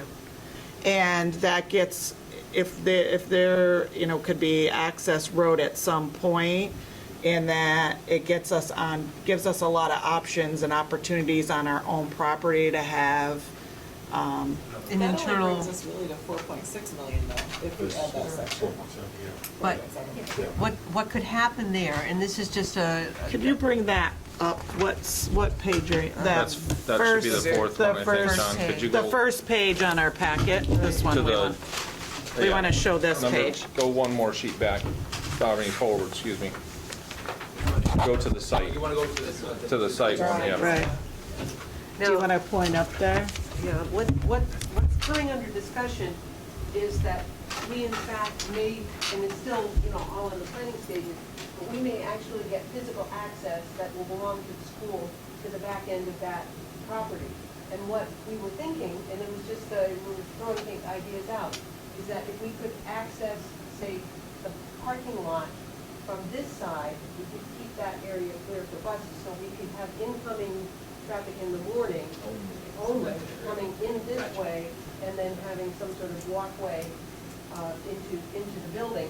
But that would also then get us onto the property, and then we could actually create an internal road into the fields on the other side, because that's an issue too Yes, for us you to can't have get out that. there, yeah. We can't get out there. So this is still all, it's out there, but the possibility exists, and It's I becoming think more real. Right. more real. If It- we can actually get this property and it becomes school property, we can include it. And so It's important to our future plans. would, I got you. and It's so only helpful. And- Your will only cause. help us. Yeah. And one of the things is that I would just like, to put out there is that I think sometimes we get in these situations because they're being developed or thought about the moment in time, or just that few years in time of what your current needs are, just a little ahead of you. And I think we want to think ahead, and having that access. There's also and it's been tabled, and it may not happen while, any of us are in this community, but, there's even discussions at some point of a through road over all the way through. Now, what's happening is the access that farmers have to the fields that are on the other side are constricted by the small right-of-ways. The equipment that they use is so much bigger, and they don't fit anymore. So they're looking for alternative ways to get the farm vehicles off the main highways and into the fields. So one of the things that we can do is piggyback on that and get our access into our Right, parking lot. But what they're thinking is that can be a thoroughfare for some of those bigger trucks and some of those pieces of farm machinery. If you ever tried to share the road with them, it can get a little dicey. But Lose a mirror or two. yeah, Right. so that, it's more than just access to rail Right. to trail or whatever. I mean, they are looking for, because we are an agricultural community, and they're really looking at how they can get some of those bigger machines off the highways. And, I think it's important, in the short term, we benefit. We struggle for parking, for events, concerts, all of those types of things, sports events. Faculty parking is extremely, very tight. Those really aren't, in my opinion, that's not a standard parking space. It's very tight. We get fender benders in there. And so, I just think it's important to be prepared for these possibilities. And in addition, we're benefiting from extra parking for that 120,000. So I think it's very important to consider that. That's still, like I said, 4.7 Right. million gives us still a cushion with the 5.3. Right. And then, we Just so you know, we show that as an alternate only because when it's asphalt paving, it's basically petroleum on the ground. We don't know where that cost is going. It's in the project, but we'll know what that price is. Right. Either we can take it or not take it. I just don't want to be over budget Right. because we didn't make that. So it may not be to that level Right. of, okay, cost. That's all. Right. It's in the project. Right. It's an alternate that we can pick and choose. Right, that. right. But I think that is it's a great opportunity for traffic flow at some point. And one of the things also that Sue Clary spoke to Ann and I about was that the town has done quite a bit of work with a group up north that have done they're very familiar with the traffic studies of Salem, and that we would work with. So, in our mind, what we think is we should have one-way flow or two ways. They would really be able to help look at what the optimal flow would be when that time comes. And it also benefits the community. There's a lot of benefits to partner and have, there's parking lot access if we can open, eventually down a road down towards those other fields. It also benefits people who want to access those trails, the community. So, you know, we're looking at a partnership, I think, with the town and the other entities that want to gain more access to that. And there's just quite close to some discussions, at least on that first section. Not sure about the You second. know, I think once they, that's always been the sticky wicket, is access through that beginning part of the right-of-way. Right. And because there's private ownership and then it goes into the state and federal. So I think once they get that resolved, the other parts will fall into place Right. very, very, much more Right. quickly. Right. We're talking Maybe years. that contractor staging area in the last project. Yes. But when we do this project, I need that. Well, when you just pave it on your way out, right? Yeah, just accidentally drop a little along the way. But Okay, so where do we want to go with this then? Do we want to think on it and come back with a final decision, or on Monday, or? I think we should plan to meet on Monday. Monday. Final decision on Monday. So that we all have to find the process. I still feel the process.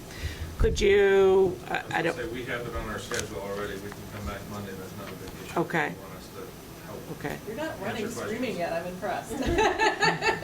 Is it possible to maybe rework this and take all of the items you told us to star and circle and put those together? And then put the roof stuff together, and then put the, just like the remaining miscellaneous that were kind of wish items? I'd almost like you guys to see how the roofs are kind of broken up a little bit more so you can understand. Okay. You don't have to do that giant lump Okay. sum all at once, you can Right, pick pieces off. okay. So Right. the $100,000 is beginning to become really critical into thinking how we could plan to do some of If we have the. some small portions of roofs, you might be able to get Yeah, $100,000. but at least if we could do part of it before we had to, yeah. Right, so I think if we could kind of take all the ones we starred and see like that, what we say about 4.7 or so, Yeah. all Yeah. together, so we can really visualize, add that up, and then, you know, if you want to do a roof page and kind of break it out a little more, that'd be helpful. So maybe we could, Yeah, because I think what he started comes to 4.4. There's a little less than $1 million, you might be able to get some of the roof, you know. we could do a portion of it, if you could break it out, we could get some in there, the most critical one that they think. And you don't want to do those pieces. Right, but some of them, Right. they're smaller. Right. do it. Right, there may be a portion that we could still fit in, maybe if we look at that, so, which doing tomorrow morning? Maybe we could talk about this a little more, and just put together, you know, I think visually, I think it's just a lot to think if we take this, this, and this, and adding it up in our head, and, Yes, it's a lot to process. One thing I would ask, thinking about this is once you've been finalized where you are with this piece, and you're looking down the road, this list that you have may not be all inclusive, and there are other things that you're looking at. Of course. So that obviously is a much longer discussion. But, you know, that would be something else that you may be able to find other things that you know have to be done within the next 3 to 5 years or towards a new referendum. we need to have a facilities, I think your next PCS is in Plan. 24, if I remember correctly on the list. So that would generate some items also. say it again? The next building conditions. Right, survey is building more, conditions, so all there's right. more Mhm. items. So we need to start ticking off some items. Right, yes, yes, okay. So that might be the key here when we start thinking about the referendum. Gotcha. That happens in 25. Yeah. Yep. Then you'll have your list of 24 from the BCS that might be things that you want to take care of. Karen, when was the last referendum? What was the year on that one? Is that? Seven. When we did the one current one, I think it was 18. 18? The current referendum we're working with, I think, was 18. 18. Yeah, it was right before I got. We talked about it 17 months ago. It took a while to get the scope figured out.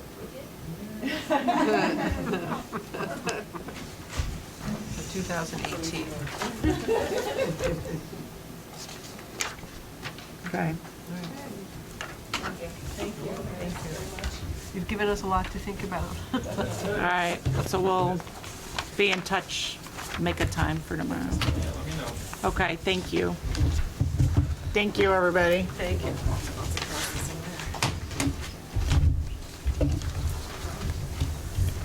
We're gonna meet again Monday prior. We'll turn that meeting into To a special meeting, then a forum. But we'll, I think we'll put on the agenda, right, that we'll, I think we can, if we can work, I don't know if we can get the new one of these up and, right away, but we can, add it There needs to be into. further discussion, I think. I think I still need to kind of do that shift thing in my head, kind of sort things out, so, yeah. I still need to add through things, and Thank I you. just needed to sit for a little bit. Get those numbers worked out. Thank you. Thank you very much for your time and. No problem there. Thank you. Something I can do. All right, so, all right, deep breath, okay. Jeannie, do we have any modifications to the agenda before we get started on the? We do, under Okay. action items, personnel, Okay. 6.1.1.1.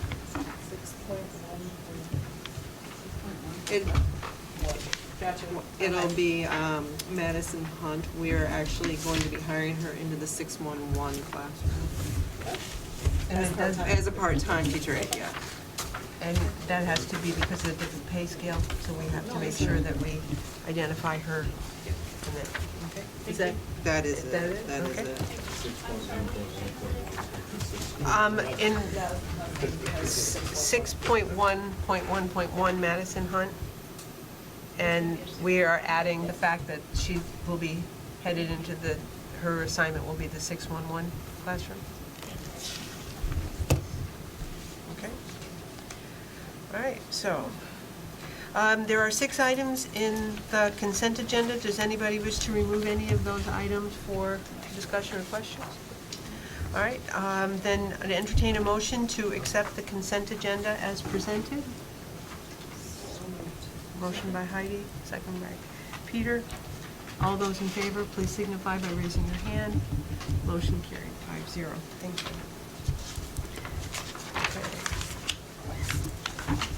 All right, moving on to our committee reports, finance and personnel.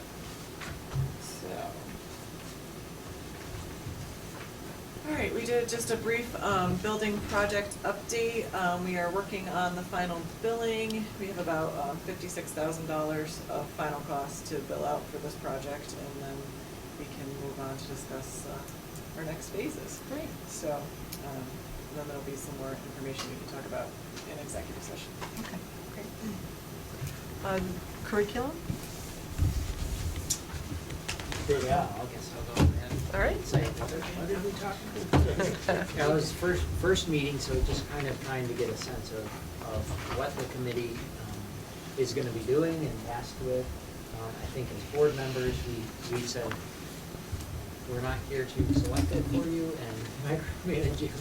We're here to help, in any way that we can as support, kind of, but also in a way that as the presentations are necessary with curriculum selections, how that might work, how they may be selected, is more of as a process piece, would be a little bit more for administration to do, but we would be informed of that. And then also, like we did with the ELA curriculum, for the elementary, those presentations would be very helpful. And going forward, we're gonna look at some policies that are curriculum related, maybe take a first look before they would be then pushed up to the policy committee, pushed over. Yes. We are lateral. Yeah. Sorry. That's all right.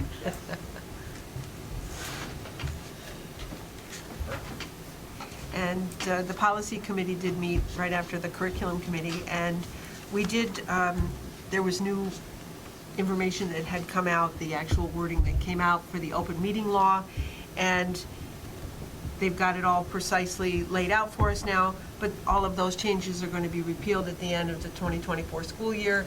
So for us, it made the conversation move because we would still have to have a physical quorum present at our meeting, and then we would have to add all these other things and encumber a lot of time and energy.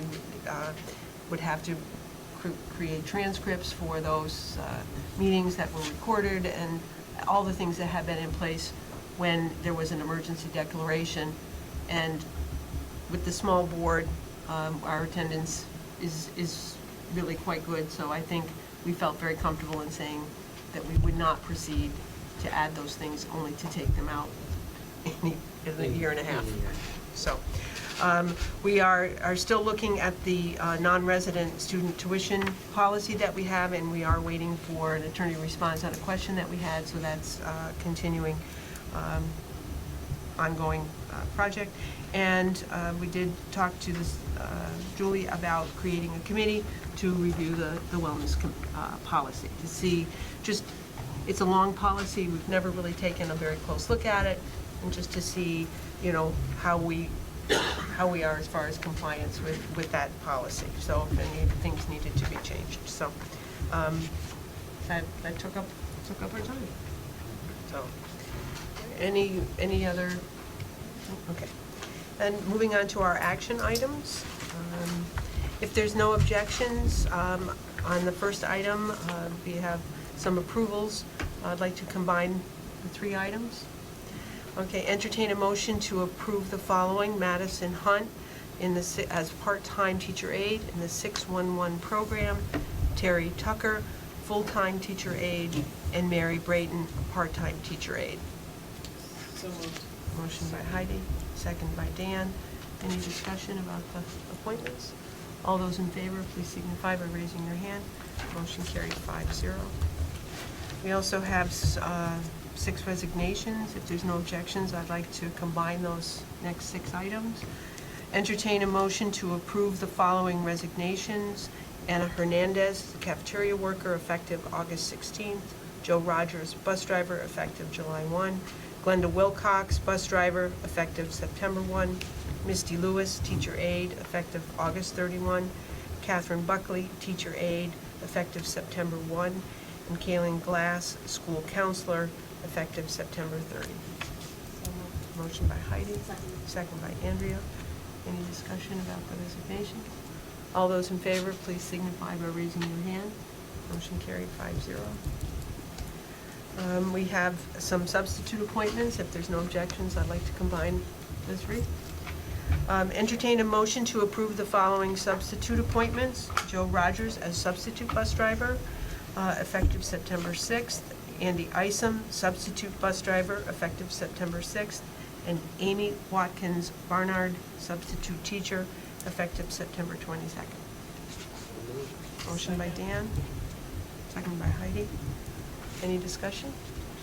All those in favor, please signify by raising your hand. Motion carried 5-0.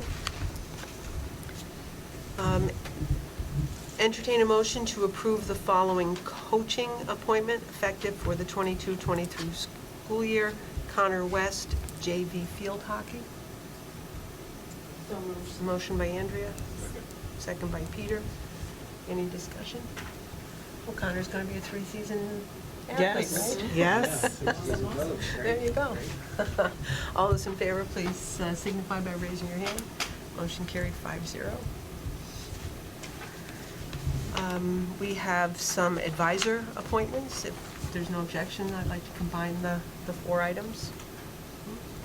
Entertain a motion to approve the following advisor appointments effective for the 22-23 school year: Taylor Kropinski, music elementary chorus; Sherry Connors, 8th grade class advisor; Mary Skelly, elementary drama director for the 6th grade musical; and Jason Rourke, the weightlifting club. So moved. Motion by Heidi. Second by Dan. Or Dan. All those, any discussion about the appointments? All those in favor, please signify by raising your hand. Motion carried 5-0. Entertain a motion to amend the coaching appointment of Trevor LeBlanc from co-varsity boys soccer coach to varsity boys soccer coach for the 22-23 school year. Motion by Heidi, second by Andrea. Any discussion? All those in favor, please signify by raising your hand. Motion carried 5-0. Entertain a motion to appoint the following cleaners. Karen Sprague, effective September 22nd, and Rose Sweet as a cleaner, effective September 22nd. Motion by Heidi. Second by Dan. Any discussion? No? All those in favor, please signify by raising your hand. Motion carried 5-0. Entertain a motion to accept the bus transportation bids from Duran Incorporated as presented. We have 4 of them. Motion by Heidi. Second by Andrea. Any discussion or questions about the bids? All those in favor, please signify by raising your hand. Motion carried 5-0. We have some donations. Nice to see. Entertain a motion to accept a donation from the Salem PTA of an 8 by 10 foot outdoor wooden building for recess equipment and PTA storage. Motion by Andrea. Second by Heidi. Any discussion? I just have a question. Sure. Where is it actually going? It's going, I know that Paul has 1 or 2 spots. It's going out in the vicinity of the playground. In the, yes, yes. What, do you have a concern about possible locations? Because it's not been, No, not necessarily. I just was trying to envision where, right, before, because I was trying to think of where would even be Yeah. an 8 by 10 building in the vicinity of the playground. Just, I don't know. I feel like that's like right in the middle of the playground. You know what I mean? right, Like, right. It so wouldn't be in the like- middle. You know, I have, to be honest, I've not walked out there with them quite yet. Okay, that's fine. I just was I'd like to see it first too, just to double check it. I mean, I think it's great, that it's a good idea. Yeah, it's not gonna be in the middle of the playground, and I think we don't necessarily want it to be, you know, especially when we do have games, I think we want it to be in an area that's not Right. obstructing traffic for, you know, foot traffic and spectator. Right, agreed. That was. So, yeah, right, so I believe there are a couple options, but I haven't given any final approval, and I haven't seen them yet. So Okay, that's it's fine. good timing to, does anybody have any thoughts or concerns about it? I just thought it would be towards the back of the building, you know, the back of the building. I kind of thought that too. You know, And around It that corner. could be, It could be yes. accessible, but it wouldn't necessarily. Be stay out, this Right. I floating like that Right. movie. in the area. Yeah. Okay, yeah.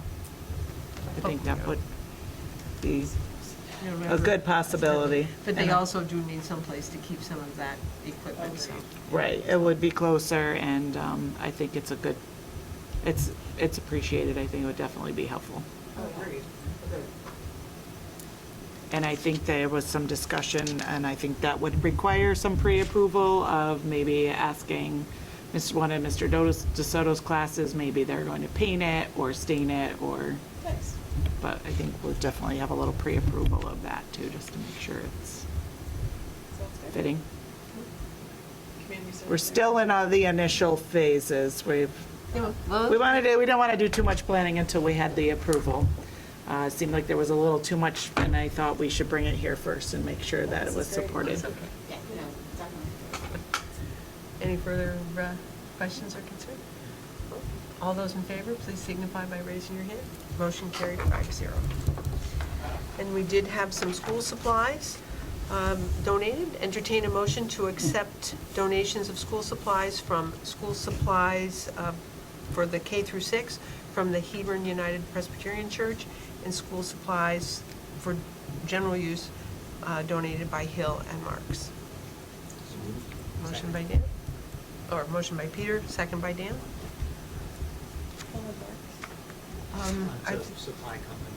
Yeah, They're I've one of seen- our- I just was curious what they were. One of our vendors. Nice. Yep. All those in favor, please signify by raising your hand. Motion carried, 5-0. Entertain a motion to approve the building use request from the PTA to hold their fall festival / Halloween Carnival on October 28th in the high school gym. Motion by Heidi. Second. Second by Andrea. Nice to see that coming back. I think that's great. Just the gym floor and tables. I believe we have in our ARP money, we did order the floor covering. I believe that is now here. Oh, okay. I will double check. So yes, that would be the perfect opportunity to give that a go. Give it a test. Yes, yes. So I will double check that. I will update you if that will not be able to happen, Yeah. but I believe this is why, that ban, any Yeah, anything ban, that goes there's in a lot that of, chairs. right. And I think we want to do our best to protect it as much as possible, but the refinishing will be happening after that. Oh, no, we just had it refinished, so yeah, we're good. We want to make sure. Sorry, I lost time for a minute. Yeah. We did do that at the end of the summer. Yeah. Yes, so we want to keep that nice for Nice and shiny. basketball. Any further discussion or questions? All those in favor, please signify by raising your hand. Motion carried, 5-0. Yeah, really interfere with my basketball skills. Viruses stuff. Yes, I wouldn't be able the to play on scratch, my own. there's a scratch on the, No tripping, man. Yeah. Entertain a motion to approve the shared services agreement between Salem Central School District and Saratoga Springs City School District for the 22-23 school year. The agreement's attached. Second. Motion by Heidi, second by Dan. Any discussion or questions? All those in favor, please signify by raising your hand. Motion carried, 5-0. Entertain a motion to approve the portable oral healthcare services agreement between Hudson Headwaters Health Network and Salem Central School District. The dental agreement is presented. That was definitely a mouthful. My dental work is sliding. Yes. A motion by Heidi, second by Dan. Sorry. Other than the fact that I can't talk. Oh, any questions or concerns? No? All those in favor, please signify by raising your hand. Motion carried, 5-0. Here we go again. Entertain a motion to approve the health services agreement between Hudson Headwaters and Salem Central School. Motion by Heidi, second by Andrea. Any questions or concerns? I'm glad that we're getting those services. yes. Yes, the dental clinic is something new, and that will be, the site has to meet certain specifications, so now, now that we have that agreement approved, then there do need to be some other approvals from, I believe, DOH, they have to just look at the room, there's a sink accessible, those types of things. But I think it's an exciting opportunity to have more accessible services. So it's not necessarily, we're not sure how the timing's going to work of, when they'll use it. So I'll give you an update on that. So it's not like necessarily kids are going to come out of class going to the dentist per se. It'll be certain periods of time that they'll be in for a day. Could be on a weekend, could be a school day. We haven't quite worked that piece out yet. Did you realize that the primary office was a dental hygienist's office? I did not know Yeah, that. That was the original Really? location of the, That's what my dad said, yeah. That's what you get for being an Interesting. oldie but goodie, but that was the dental hygienist. She was- Wow. yeah. She was my next door neighbor. From a dentist's office to a principal's office, right? Yeah. Torture chamber. Interesting. Wow, I could totally see that. Yeah. That's what That's the what it window was. makes sense now. That's what it was used for. Yeah. It's originally used. Well, now that makes sense. I'm like, how did, so I've always wondered about that. See, I always learn something new every day. All those in favor, please signify by raising your hand. Motion carried, 5-0. Entertain a motion to approve the budget transfer for August as presented. Motion by Heidi, second by Peter. Any questions or concerns? All those in favor, please signify by raising your hand. Motion You carried. bet that was Andrea, right, and not me? I think you said. I It was thought, Andrea. Andrea? Okay, all right. So, okay, thank you. And, thank you, we got our action items done, thank you. Moving on to other business, Julie had mentioned at the beginning of the meeting about student board members. I know we've had some heavy thinking since that time. Last year, what happened is that the students were interviewed internally, and then, the finalist was brought to the board. That seemed to work out. It worked out well for us. I don't know if anybody wants to change that, or you would like to. That's fine. Yeah, that's great. You may You know guys the know the students a little students. better, Yeah. actually, so. So I think that the same process that we used last year was Okay, good. Do that. all right, again. we'll Okay. keep you posted. All right.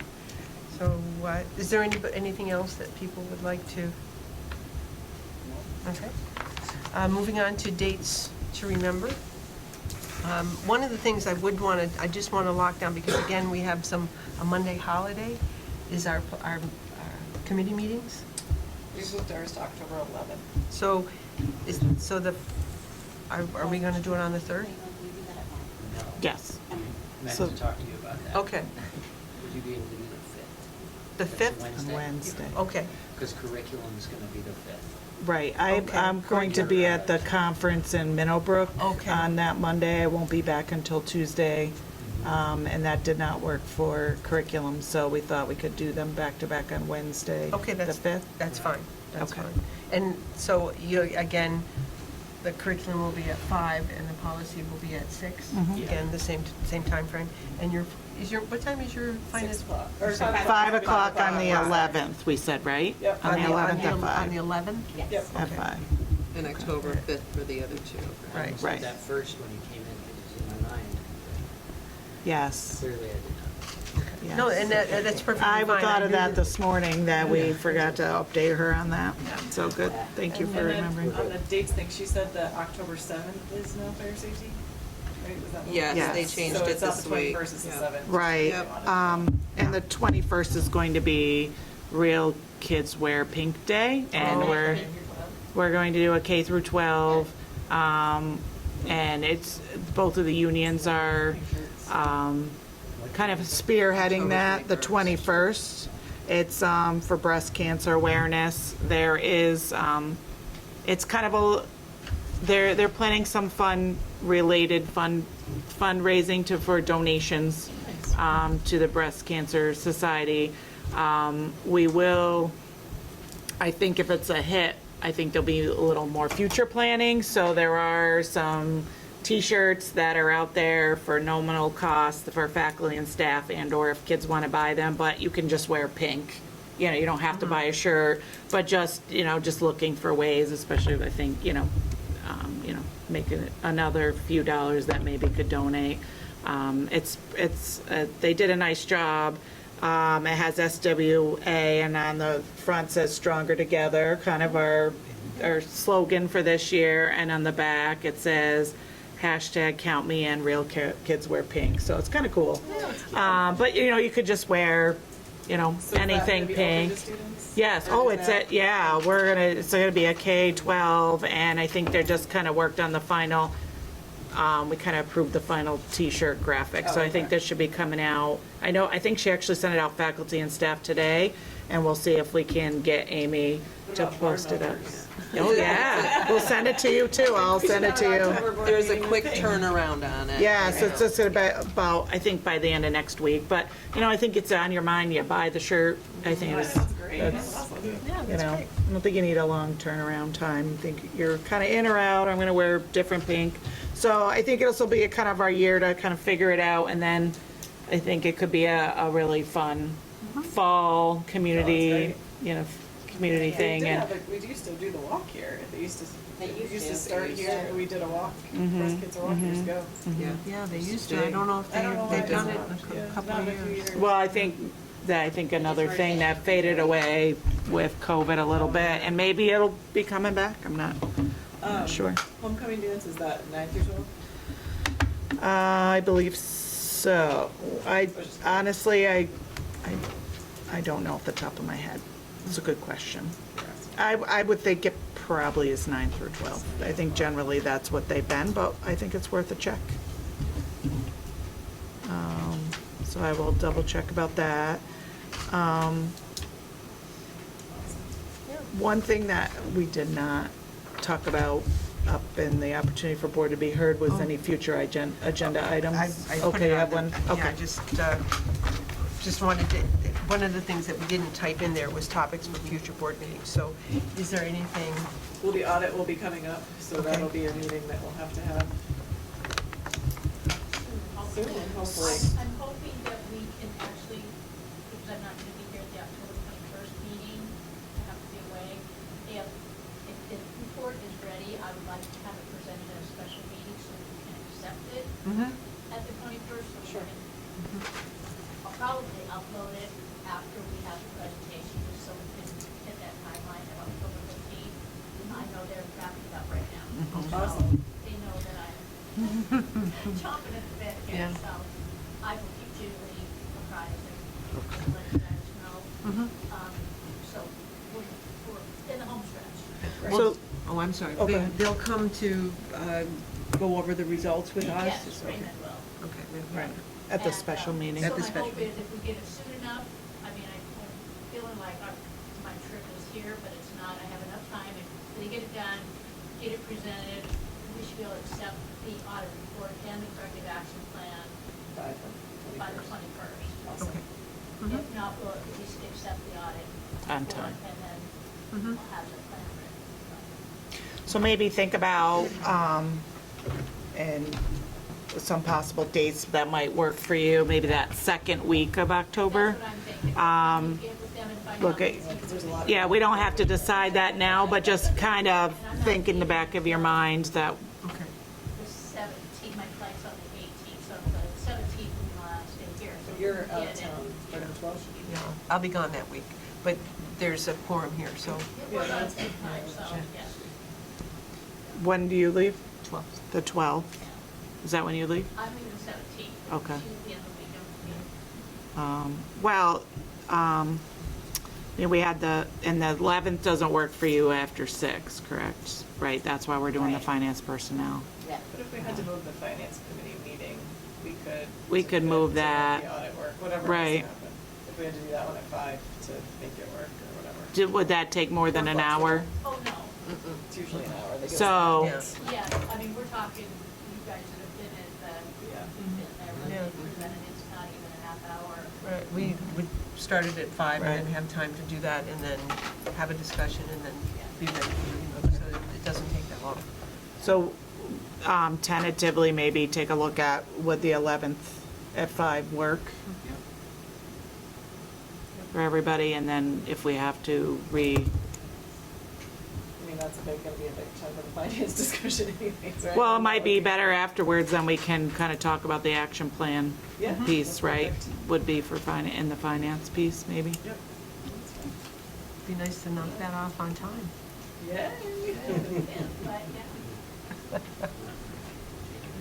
Well, let's see what the timing is. That's just maybe a possibility. Yeah, no, that's fine. And then we can talk about if we do that, what might work for finance then, before Karen takes off.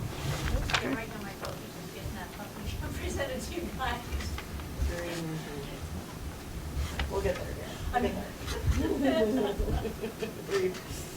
So is there anything else that anybody would like to put on the radar? I know we, a lot to think about with the building project and. Is it maybe something worth considering to put a discussion on about the letter that you received about the therapy dog request? And I honestly think at this point, it really needs to go to one of the committees or an ad hoc committee, because I think we need to make sure that we've got everything lining up. So we do have a letter requesting a waiver on the therapy dog policy. And I do think to make sure that, because it's a brand-new policy, we want to make sure that we've got all of, everything covered. So I do suggest that we consider sending it either back to the policy committee, or if there's an ad hoc committee that people would like to form to do that review, to take a look and see, how it's going to play out for us. So, what are people's thoughts? Yeah, no, that's fine. You want to, Policy. we could do it at the Okay. policy, and Okay. then that would be October 5th. Right. So that would be enough Okay. time for us to. Perfect. Okay, we'll put that on the, Couple of weeks. yeah, so we should be able to do that. And so I think we can get all our questions in line. Okay. Make sure that we're ready. Sounds ready good. For that Okay. conversation. Done some, so I've done some digging into requirements, legal and otherwise. Would like to consider the policy committee meeting if that's acceptable. We just have to make sure that we notice that meeting, because that would make 3 of us, which make a quorum. But we're not there to make a decision, but we would have to make sure that it was properly noticed, because we will have a quorum there. So we just have to make sure that we get that out. that we're gonna Okay. have that meeting. So just let Gina know ahead of time so that we have our proper notice in place if you would like to attend. So that was on the That's October 5th That's at October 6. 5th, Oh, it'll be 6 right o'clock. after the curriculum. Right after it. I'll be here anyway. Okay, Yeah. Yeah. So, if you can, just. Okay, just notice it in advance. Yeah. okay. Actually, if you notice all of the meetings, Yep. then people know what we're up to. Yep. Especially since we're off days Yep. from what Yes. we've said.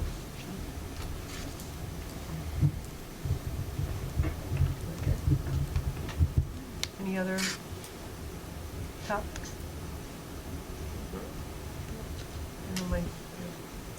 All right, at this time, I'd like to open up the meeting for public comment. Is there, Don?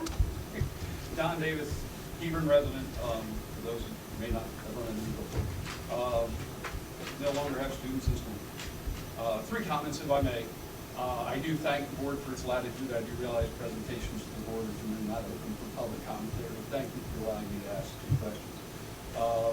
Rhetorical commentary, I'm not looking for an answer, but in your approval of the building from the PTA, the information here would lead me to question who's responsible for the building and the contents thereof, because it's equipment for storage of recess equipment and PTA storage. And maybe that's information attached in the letter, but interesting. Final commentary, since I didn't realize building projects were still going on, your architect had a very cogent statement. The number of the projects on your possibles list are security related. The archway is security related. It also has a lot of other benefits. The vestibule entranceways are security related. And access-wise, the ramps. The roofs, unfortunately, administration changes and everything else, things get put off. But as the architect said, those things are security related. You can always, well, almost always justify security related construction. You have the money. It needs to be done. Do it. If there's anything left to make sure the roofs last for another 4 years until you get a referendum passed to pay for the roofs, do it that way. Thank you. Thank you. Any other comment? No? All right. At this time, I'd like to entertain a motion to move into executive session for 3 reasons. Discussion involving proposed and current litigation, collective negotiations, and discussion of employment history of a particular person. So moved. Motion by Heidi. Second by Peter. All those in favor, please signify by raising your hand. Motion carried 5-0. Do we anticipate any action? No. No action anticipated, but we will return. Okay. All right. All right, so we just turn off your mic so that we,